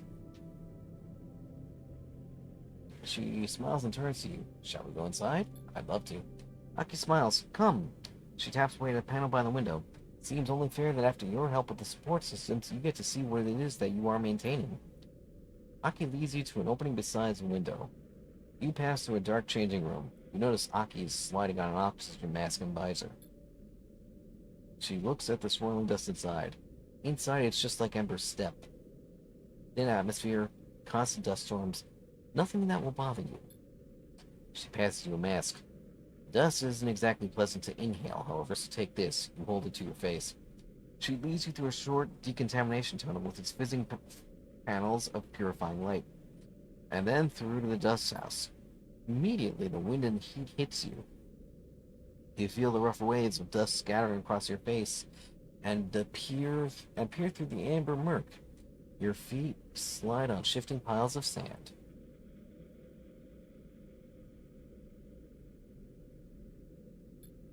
Welcome to STEP, or an emulation of it at least. Aki's voice sounds distant, echoey. The terraforming process only managed to provide a limited atmosphere around the moon, one which is slowly escaping. It's been like that since I was born, so I got used to the idea. Catch her bright eyes to the ember dust. So did everything else that lives there. You feel something hard beneath your feet, beneath the sand like a coil of rope. It is under the sand. That is step silk, one of the plants we've established on STEP. She kicks away some red sand. Like any bast fiber, it can be rendered and woven into clothes. I'm wearing some made from it myself. It's one of many species adapted to STEP since the Solheim collapse, which is why it must be preserved. She stares out into the swirling dust. It is as much a refugee as we are. And the dust house holds hundreds of other species. Look at the pale, unassuming root, threading quickly through the sand. Aki watches you silently. Had enough? It will be easier to speak outside. Aki leads you back out through the decontamination tunnel, which blasts the dust from both of you with a burst of metallic tasting air and into the changing room. Aki hangs up both the masks, patiently waiting your questions. What happened to Ember Stead? Aki pauses, pulling her shawl around her. She looks pale and small inside its layers. Step was already a doomed world, she sniffs. When Solheim gave the terraforming contract to Cybele, they believed they could build an atmosphere, but the moon's erratic orbit made it impossible to maintain. By the time of the Solheim collapse, the atmosphere was already failing, and Cybele's attention was on Ember's Hearth. After the collapse, Cybele fell too. Its researchers scattered across the moons and any central organization lost. Since then, my parents' generation worked tirelessly to survive. To adapt what we had to the falling moon. The steppe silk, the other adapted species, are the life's work of the steppes colonies. So when the flux started to collapse our computer systems, corrode and destroy our life support, our water supply, and our agriculture, we had to leave. Aki sits heavily on a nearby bench. Soon, the only traces of steppe will be on this ship. Aki begins to cry quietly. We're unsure what to do. Where did the flux come from? Aki does not respond but continues sobbing. You understand why this ship, why the refugees from steppe are so different. Their world was already dying when the flux arrived. Ember Steppe is a terraformed room. A terraformed moon. Partial atmosphere, established colonies, agriculture. And yet when the flux event started, its people had to leave. You think of the eye and the delicate web of decaying systems it rests upon. What hope does a ruined station have against a wave that corrupts, corrodes, and collapses? Aki interrupts your thoughts, rubbing her eyes. Not everyone left. There wasn't room to take all the people and fill the dust houses. My parents, their friends, and many others stayed, she sniffs. We carry the step for them. Perhaps there is hope. We learn not to talk of hope on a dying world. There is meaning for them and any future they can build with the time they have. She stands up. I want you to understand the importance of these dust houses or what they contain. She leads you back into the corridor. If the flux events continue to reach out to the eye, we need to build protections to ensure their safety. Aki meets her eye. What about the people? Aki looks away. We aren't idiots, Sleeper. We chose to carry this burden. We will survive. These dust houses are already decaying. I have seen it. She stares into the dust. We had thought that they would last longer, but the last flux of this event? Help us, Aki looks at you, please. I will. When you are ready, we will begin discussing the preparations for reinforcing the dust houses. We need to be ready for the next flux event. Aki's eyes shine with the last of her tears. She takes a breath. I will see you soon.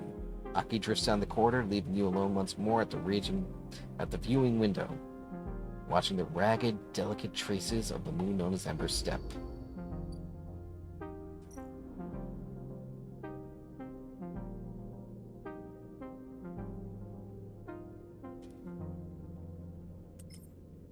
Alright, we'll do this one.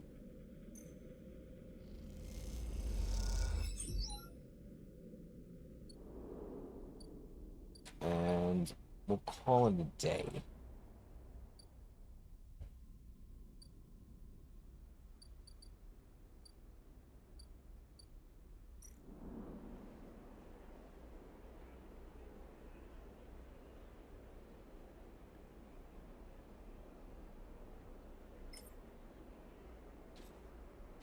Yeah, I'll use the stabilizer here. And we'll end the cycle. Damn, that's the third Spambot ban tonight.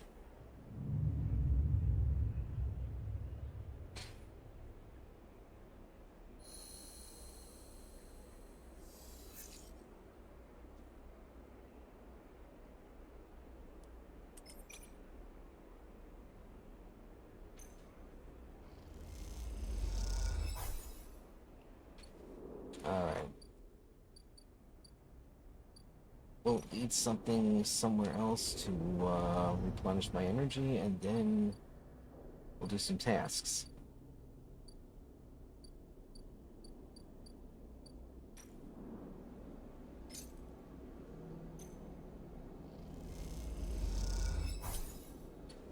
Alright.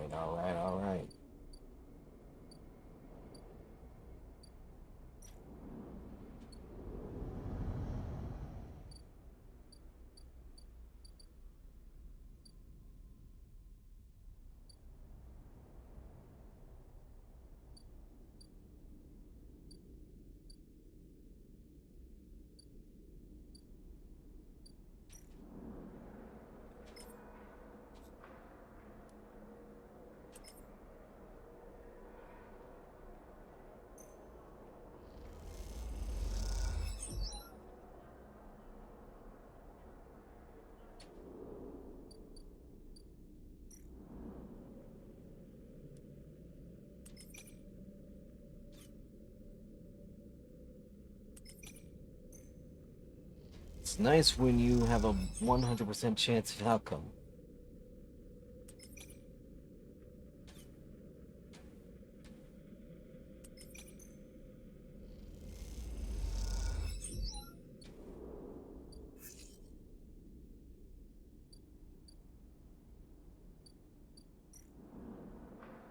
Alright, we'll finish this one off.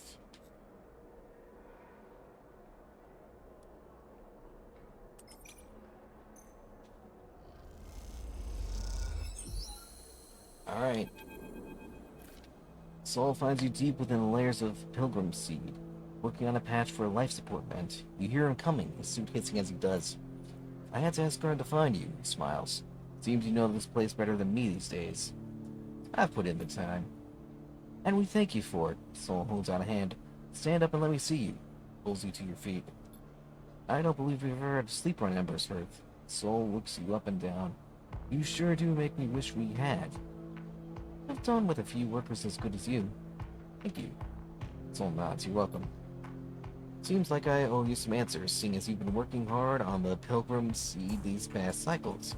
He leans against a crate, his suit creaking. What do you want to know about?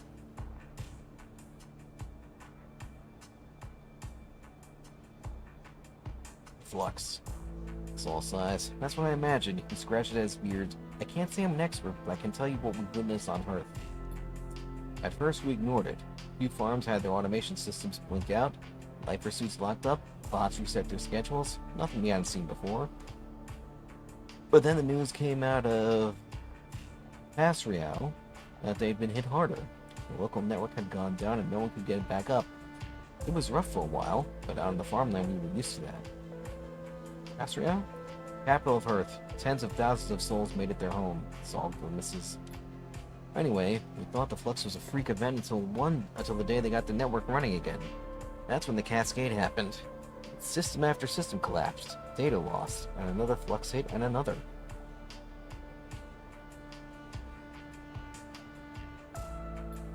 Bots were running circles in the fields, but people had to be cut out of lifer suits like mine. And the city?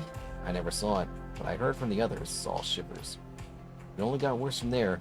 We couldn't seem to fight it. It cut us right open. That's what I know about the Flux. Some folks say it came from the inner system, that it might be connected to some old tech there or something, but I've never heard anything more than rumors. Sol scratches their beard.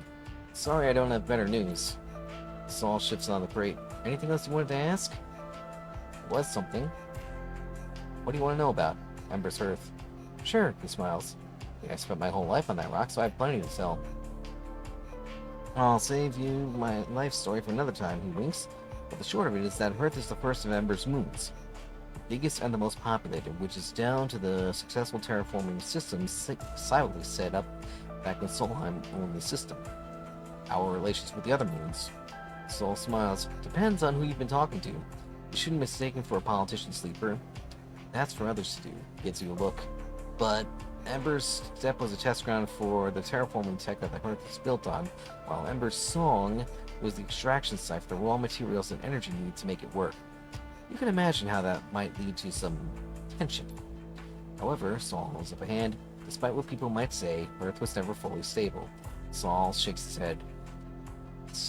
Cybele liked to talk it up. But after they pulled out and Solheim left, our people discovered they'd have to keep their systems running themselves or the place would soon end up as dry as step. Earth was good as long as the evaporators kept running, kept filling our skies with clouds. Even after the collapse, our people kept those things going, turning a subsurface ocean into a periwinkle blue sky. Sol smiles. Flux ended that though. When they failed, the rains failed and the harvest with it. Sol pauses. And soon you have a city without a way to feed itself. Sol shudders. That's when we, some of us, made the decision to set out on this place. We gestures at the Pilgrim Seed and looked for another future. Sol shifts on the crate. Anything else you wanted to ask? There was something. You. Sol squints at you. You want to know about me? I'm not sure that was part of the deal I was thinking of, Sleeper. Unless you were asking about this. He raps on the metal of his suit. In case you haven't guessed, this is the only thing keeping me vertical. Just a shoulder piece. It's a lifer suit made for work in the fields. We had to modify it so I could walk around after the incident. And that's all I'm saying, Sleeper, because, to be honest with you, I don't know you more than that. You want to know about the Flux? About Ember's Hearth? Go ahead. But don't pry into my life and I won't pry into yours. Sol lets the silence sit, staring hard at the floor. The suit seems to loom over him, looking more like a burden than a support.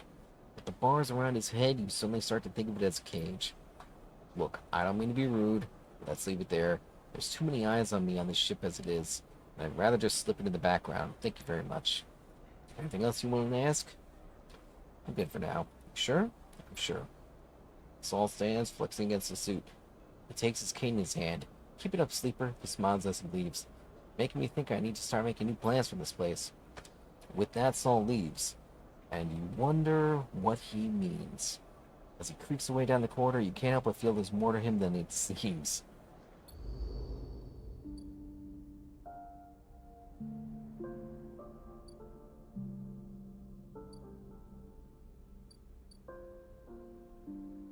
Alright, we'll rest here.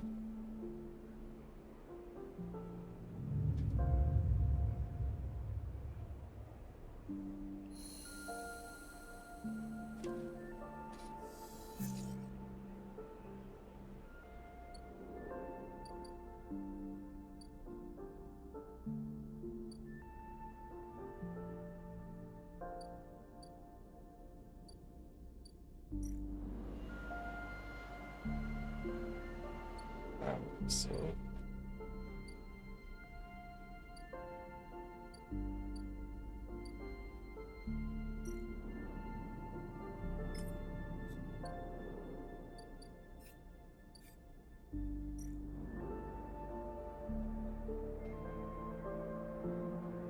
alright, Stepstone and Hearth, stability plateau means we need the pressure on the refugees from all moons on Ember. Alright, so we got one, so that is, it's a good thing if that gauge fills up.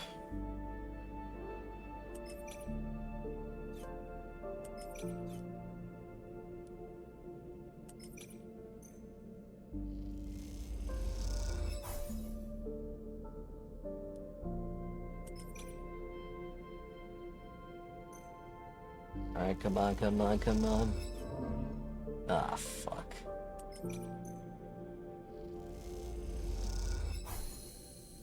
Alright.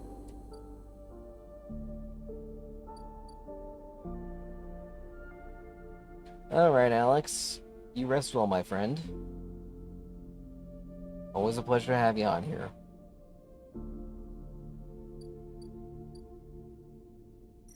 I guess for the docking access, you know what? Fuck it.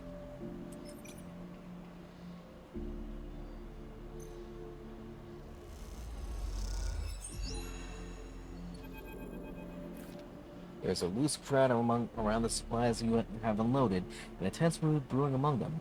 You sit nearby on the edge of the shuttle's docking tunnel, resting.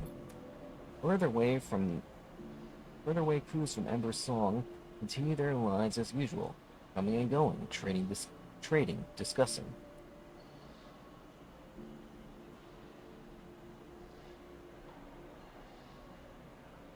There is a quiet efficiency to the hub, set up as a common space for the swarm of small ships from Ember Song that are part of the flotilla. Unlike Hearth or Step, there is no one capital ship for the moon's refugees, just a mass of individuals traveling in concert.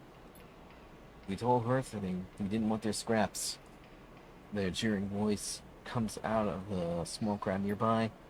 You turn to see a gaunt, pale man wearing the industrial work of gear you have seen many of the Song refugees wearing. Hear me? These supplies are to help. He smirks. Oh, how noble of you. Coming out of here to help us singers. There's a rumble of anger among the crowd. We agreed to join the flotilla for joint protection, but did not agree to Ember's Hearth using the flotilla to secure their control of the moons. You realize Peter is stressing the crowd as much as he is stressing you. At the cordon down, our crews are more than able to acquire what is needed from the eye, what is owed as restitution for keeping us restrained. He passed one of the crates you unloaded. We will need what we need, we will take. Saul wants to cooperate. Saul is a farmer. Even the people of Song knows that he was simply the sole survivor of Hearth's leadership. His authority means nothing. Peter looks around the crowd. Hearth thinks they can buy us. But we remember the past. A rumble of agreement runs through the crowd. He smiles at them. Take the supplies if you wish. We are not wasteful. Peter approaches you directly. The crowd tentatively moves forward, and by the time he reaches you, they are already dragging away crates and distributing the contents. I'm not one for shooting the messenger, Sleeper, says Peter as he approaches, but we cannot concede to Hearth here. Not for a moment. I don't understand. I can see that. Peter sits beside you on the docking tunnel's lip. What was your plan, Sleeper? Unload the supplies and wait for someone to start throwing them back at you? Nods the crowd. He nods at the crowd rattling through the crates. Because that's what's about to happen. So I should thank you? Peter bows a little. My pleasure. What do you think happened to the crew of this shuttle? He shakes his head. They were chased out of this place. What is happening here? We are maintaining our independence, he smiles. Do you know anything about Ember's moon, Sleeper? Or are you planning to wander this flotilla totally blind? An objective outsider offering help? He rolls his eyes. Educate me then. He smiles. It would be my pleasure. I'm going to assume you know the basis. The gas giant Ember has 7 moons. The 3 biggest are Ember's Step, Ember's Song, and Ember's Heart. We can cover the 3 sisters next session. Step was the first to be settled. A contract old Solheim gave to the terraformers Cybele Systems when they first claimed the Hellion system. That was way back when. Step was a testing ground, and like most testing grounds, it didn't turn out too well. A partial atmosphere slowly slogging off each orbit, a dysfunctional ecosystem, and a whole load of dust-clogged settlers. The place is a miserable desert long past its best before date. So Cybele moved to Earth, where they redoubled their efforts. The subsurface ocean and some balmy tidal heating helped, allowing them to build a real atmosphere, a real habitable world. In fact, the typical Earth colonist won't ever let you forget. How did Cybele achieve such a thing, you might wonder? Well, that's where we come in. It's that same old rule of surrogacy, the one humanity built our universe around. Peter claps a hand to his chest in mock pride. My moon, Ember's Song, is a sulfur-soaked rock covered in volcanoes, tidally heated by its inner orbit to sweltering temperatures, exactly the kind of crucible you need to fuel a terraforming project. Energy, industry, fuel, Song provided the raw materials for Earth. Grimaces, willingly or not. And so a crucible requires people to run it. A singer is born into a flaming pit and asked to stoke it so others might live in a paradise in the making. That's what we had to endure until Solheim brought everything down. Peter rattles off this speech from memory, and you wonder how many times he has delivered it.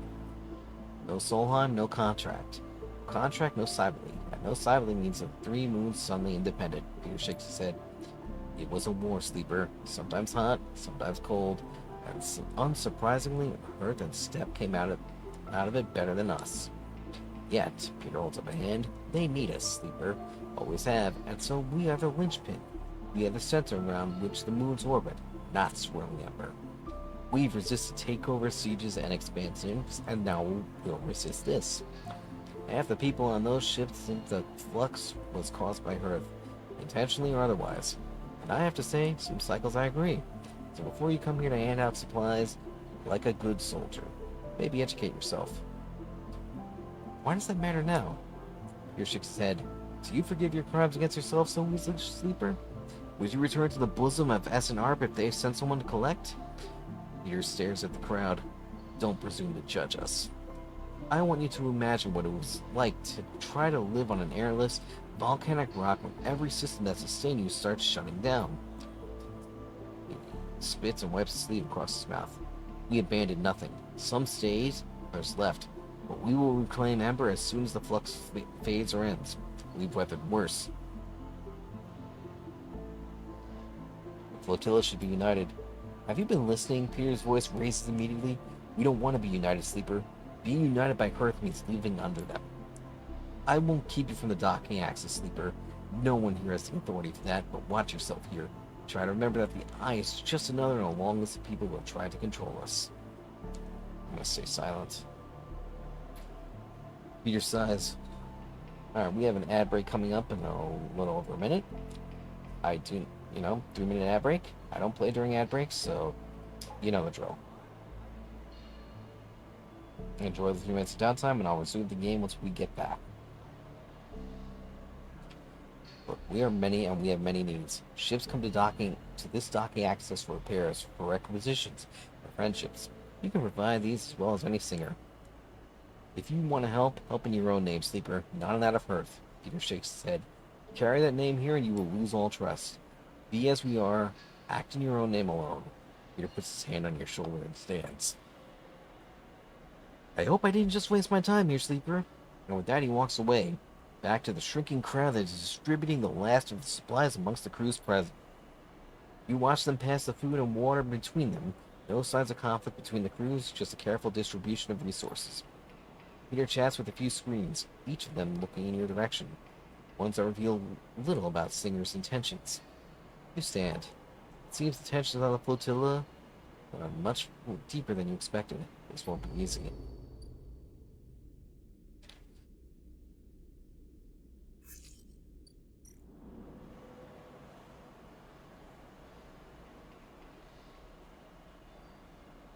Alright.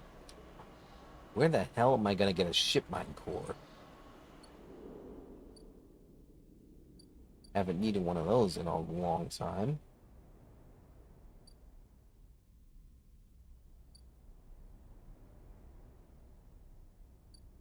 Alright, let's play this active scene with Aki.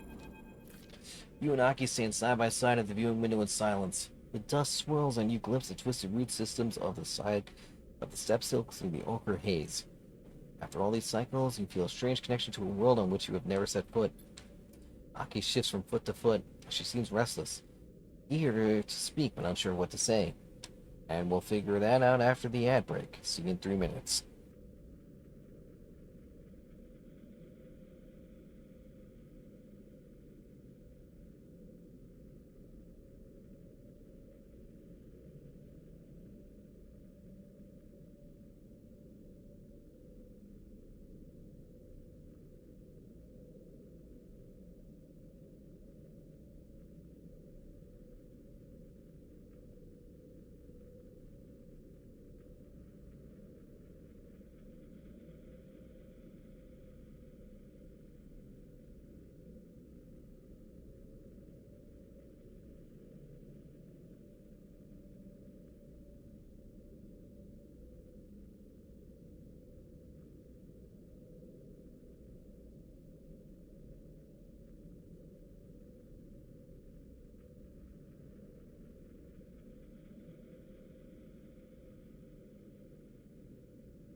And we are back. Thank you for waiting. Let's continue.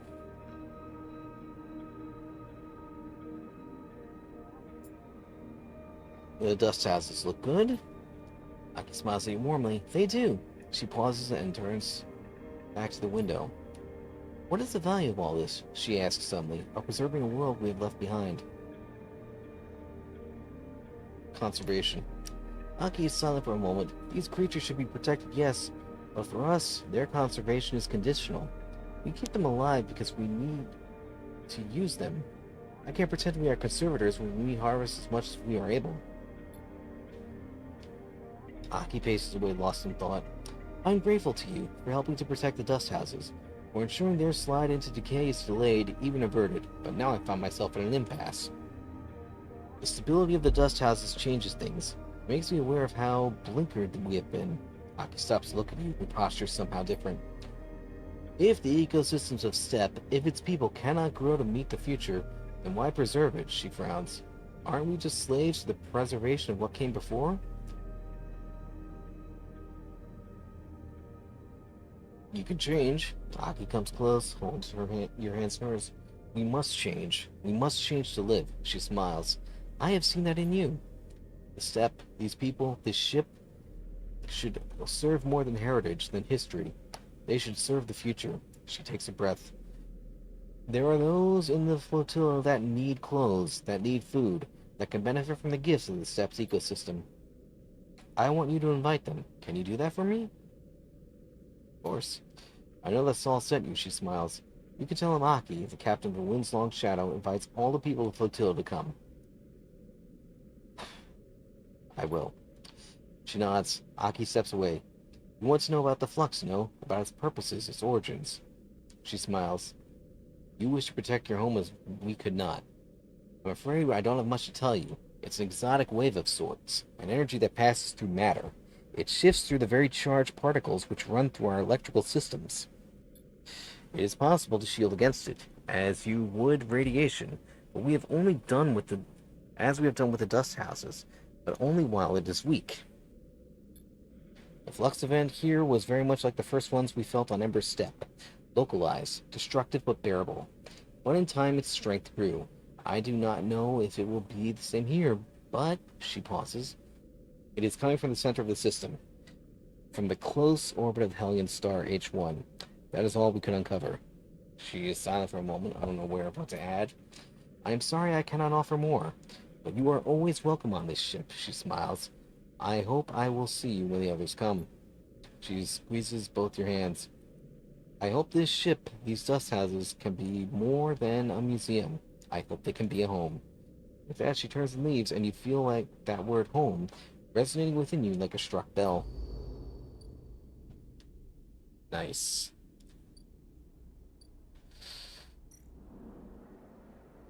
Alright, that's 2 down. I think I know where I can get a ship mind. And spores are not that hard to come by either.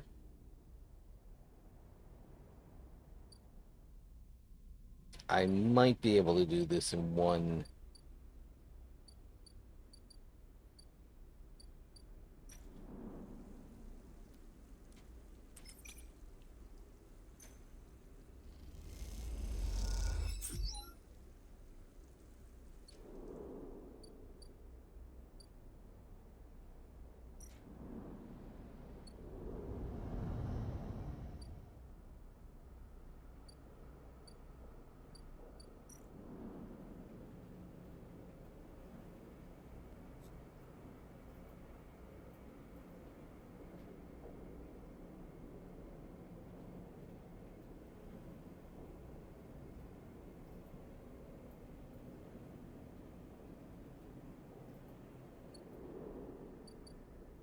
Alright, if I can't get one there, then I'm not sure where I can get one.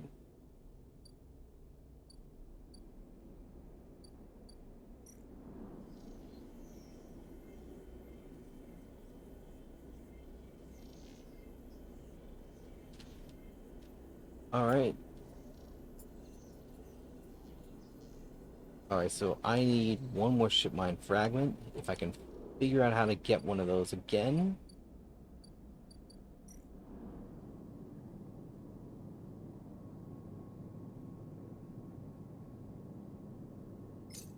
I will buy some scrap for now.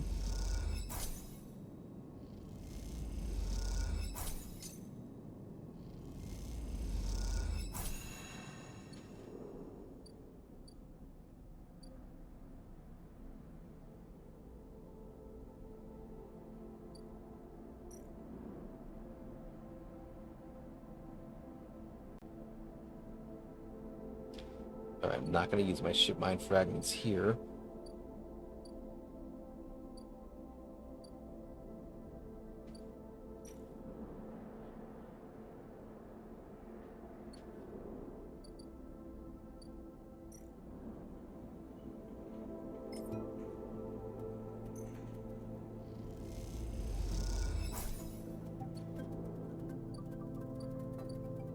Very nice.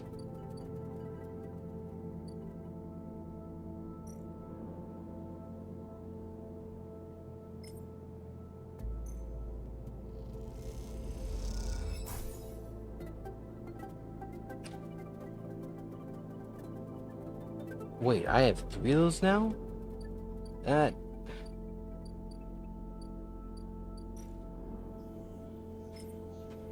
I... I guess buying the scrap got it for me.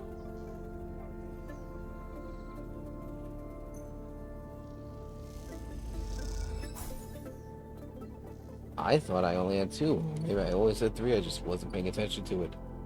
Alright. So we will rest for the night.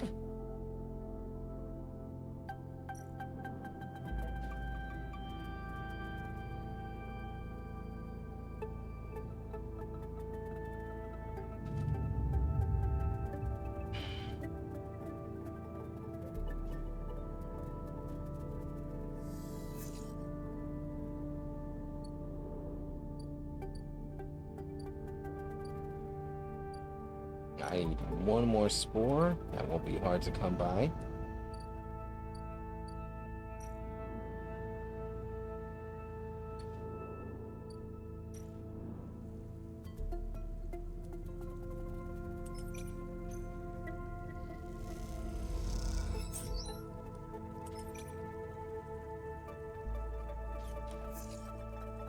Very good.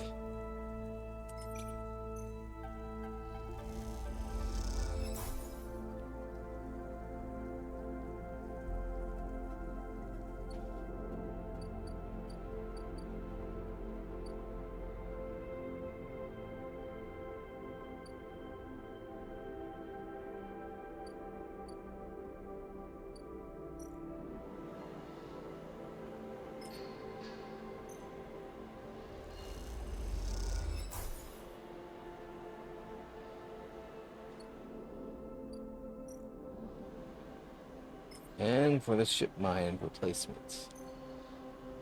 Bingo. As you cross the access, looking for a shuttle to take you back to the Rune Cordon, you spot Peter, standing at the edge of the central hub.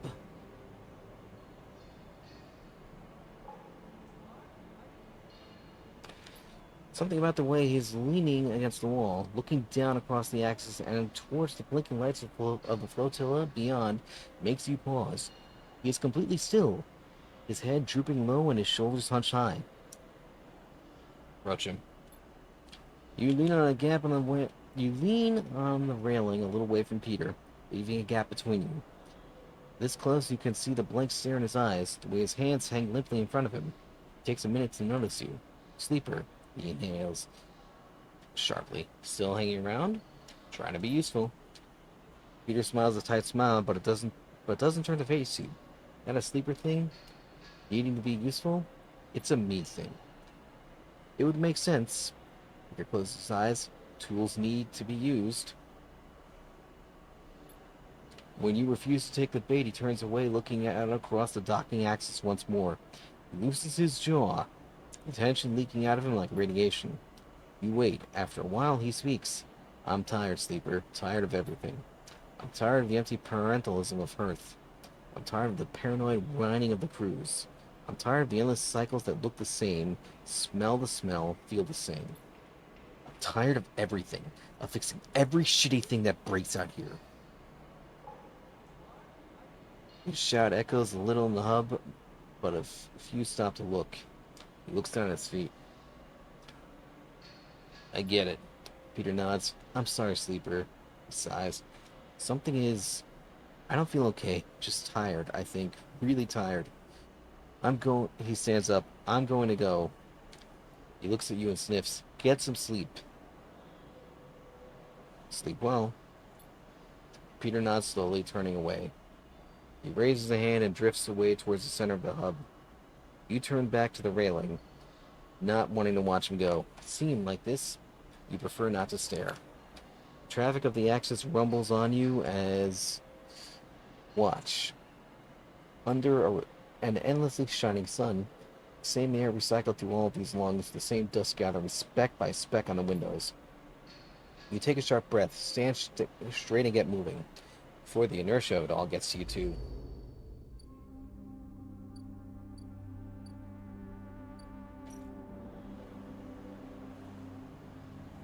Alright, so there's more to do here.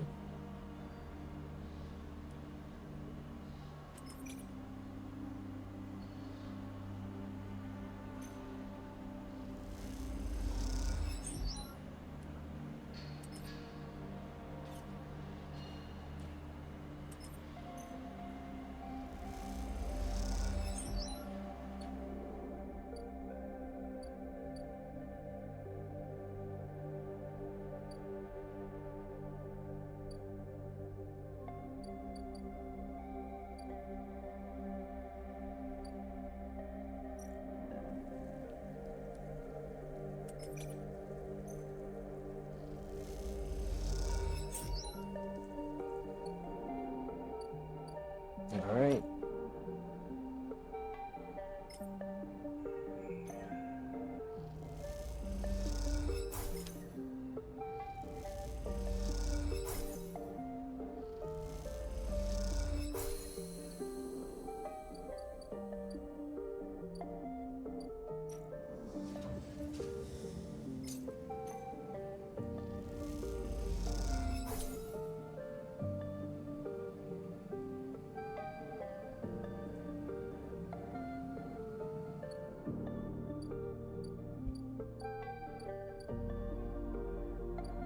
Alright.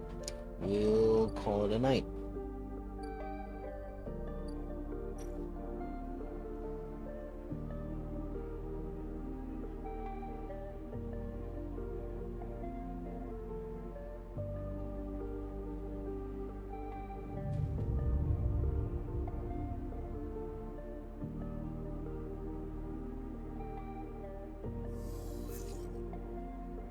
Oh, nice.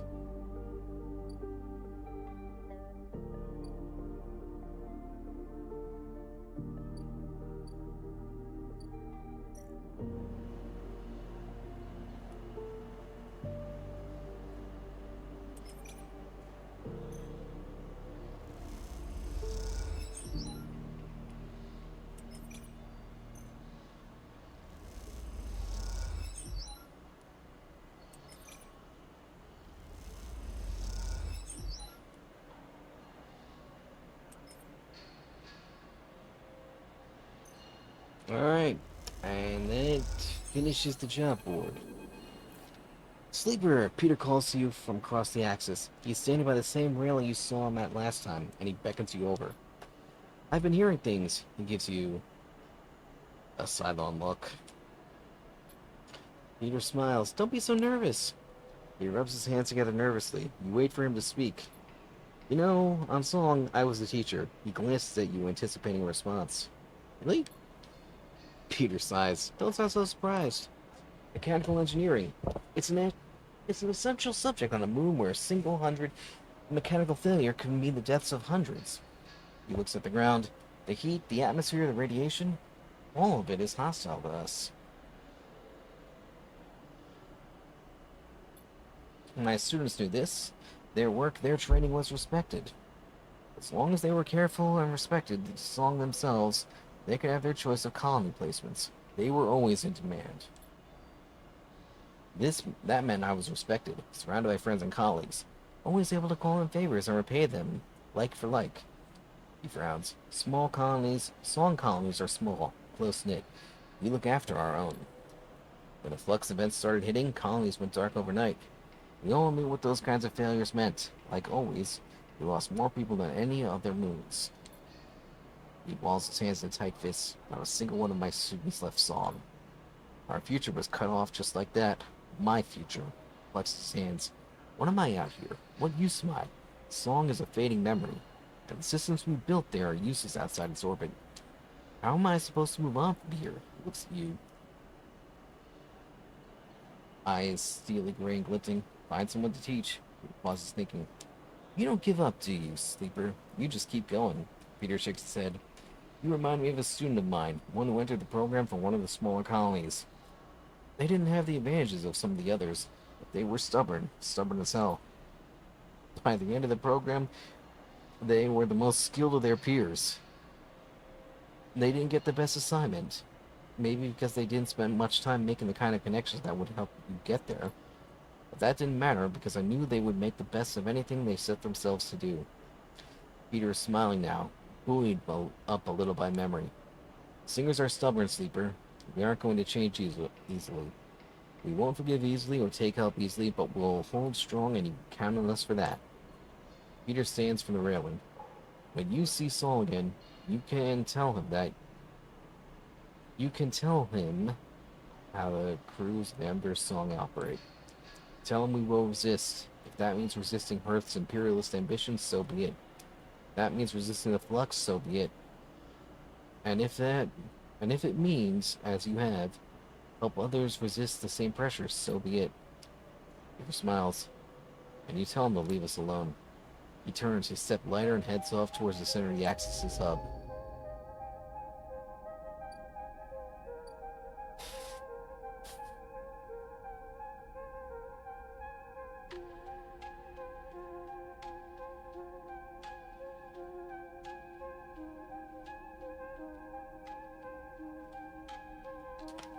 Alright.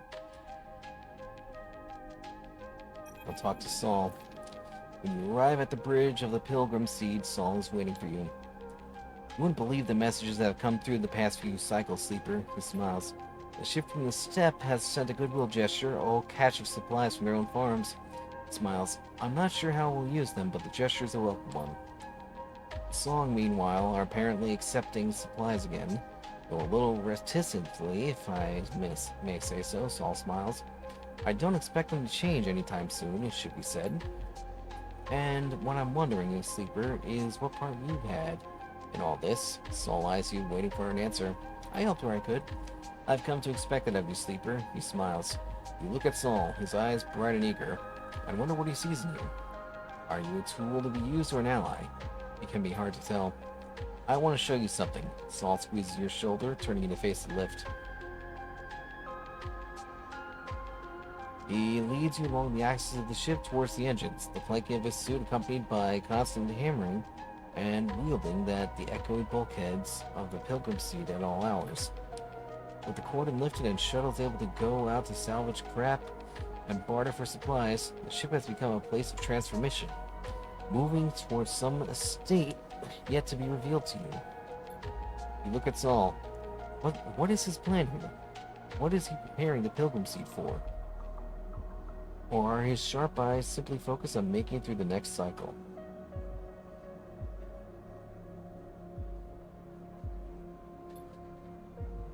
Suddenly, Saul steps in front of a huge bulkhead door, like a seal in front of a dry dock hangar. He signals to someone in a cabin high up attached to the wall, and they begin the process of opening it up.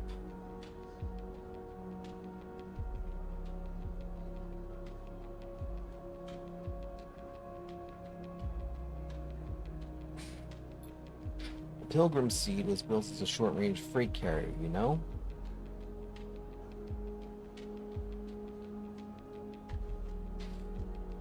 The amber warning lights on the bulkhead doors send spinning shadows across Saul's face. We built it to ship the entire harvest from thousands of farms to the silos at Passerelle.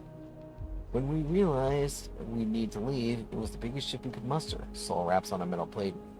But somehow she's carried us all the way out here. You led the evacuation? Me? He laughs. Not even close.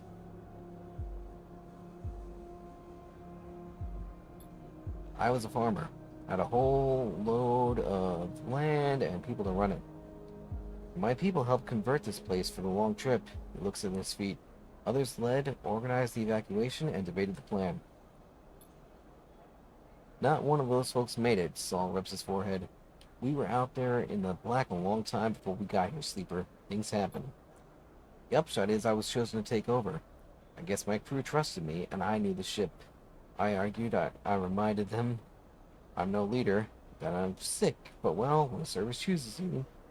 A loud klaxon, a loud klaxon sounds indicating the bulkhead doors are ready to open. They groan as they slide back, the metal squeals echoing through the vast ship, bouncing off its hard-plated walls. At first, all you see is darkness. Then the lights go on in huge strips that stretch back and forth as far as you can see.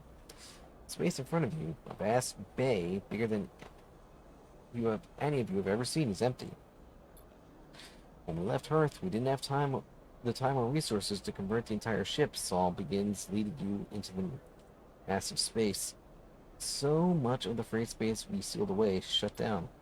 But now we have time. We have resources. Stabilized here, at least for the moment. Saul turns to you. Now's the time we make use of all this. What are you planning? What do you think happens next for the Eye, Sleeper? Saul sighs. Flux has already hit one part of the station, and from what I know, it'll hit again. On Earth, we lost everything. There isn't much time, Sleeper, but there is enough time to do something. Think of the number of people we can fit on here. The farming stacks, the housing, hell, we can plant some of those mushrooms you love so much. This is the way forward. The only way. We need to fill this ship and head with able bodies and head for the Starward Belt. I thought the Eye was your destination. It was until the Flux hit here. Now it's just another stop. I'm glad of the chance to resupply and salvage, but we need to go further out. I want you to help me. You know the Eye, you have connections, and you can work hard. I've seen it. Saul meets your eye. I know you were like me, Sleeper. You didn't choose service, but I chose you. There are other ways. If you know them, go ahead, but I'm telling you, this is the opportunity we have now. I know it's a lot to think about, Sleeper. Trust me. Saul begins to lead you back out of the bay. But think of what we can do here. The flotilla can't last forever. We need more than just farmers to make this work. We need to build a new world for ourselves. I've heard that out there in the belt there are people who have been sitting up since the collapse, making something of their own. That's our future, tucked away in those rocks, far from all this, Saul sighs. I didn't bring my people here just to let them die somewhere new. Saul crosses back over the threshold of the bay and signals for the operator to close it up. The door groans and Saul waits for it to stop.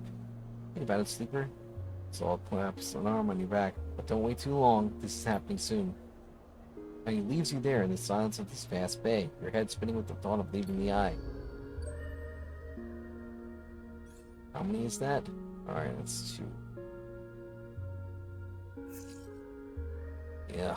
Alright, that was a shitty reroll.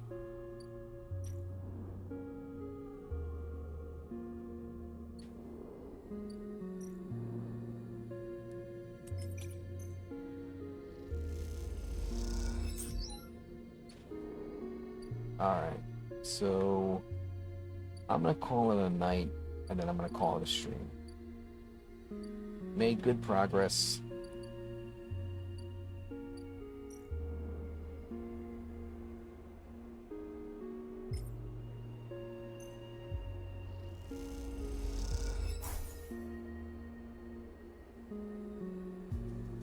And then we'll raid out.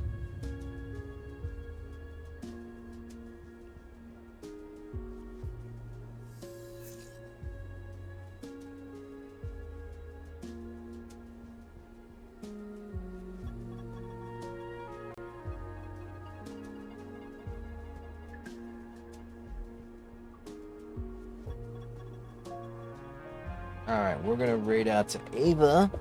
Ava Bear Zero. Good friend of the channel.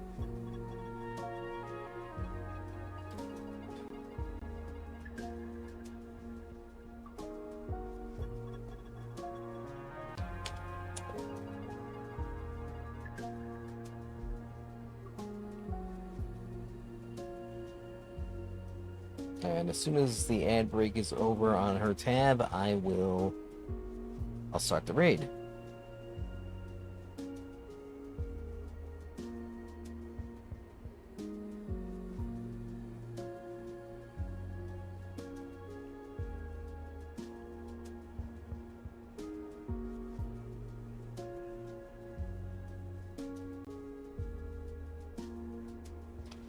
Alright, raid is set. Thank you all for watching. Please be respectful to Ava and follow her rules when we get there. And for anyone lurking, if you're a first-time viewer or what have you, I hope you'll consider following. It'd be great to see you again.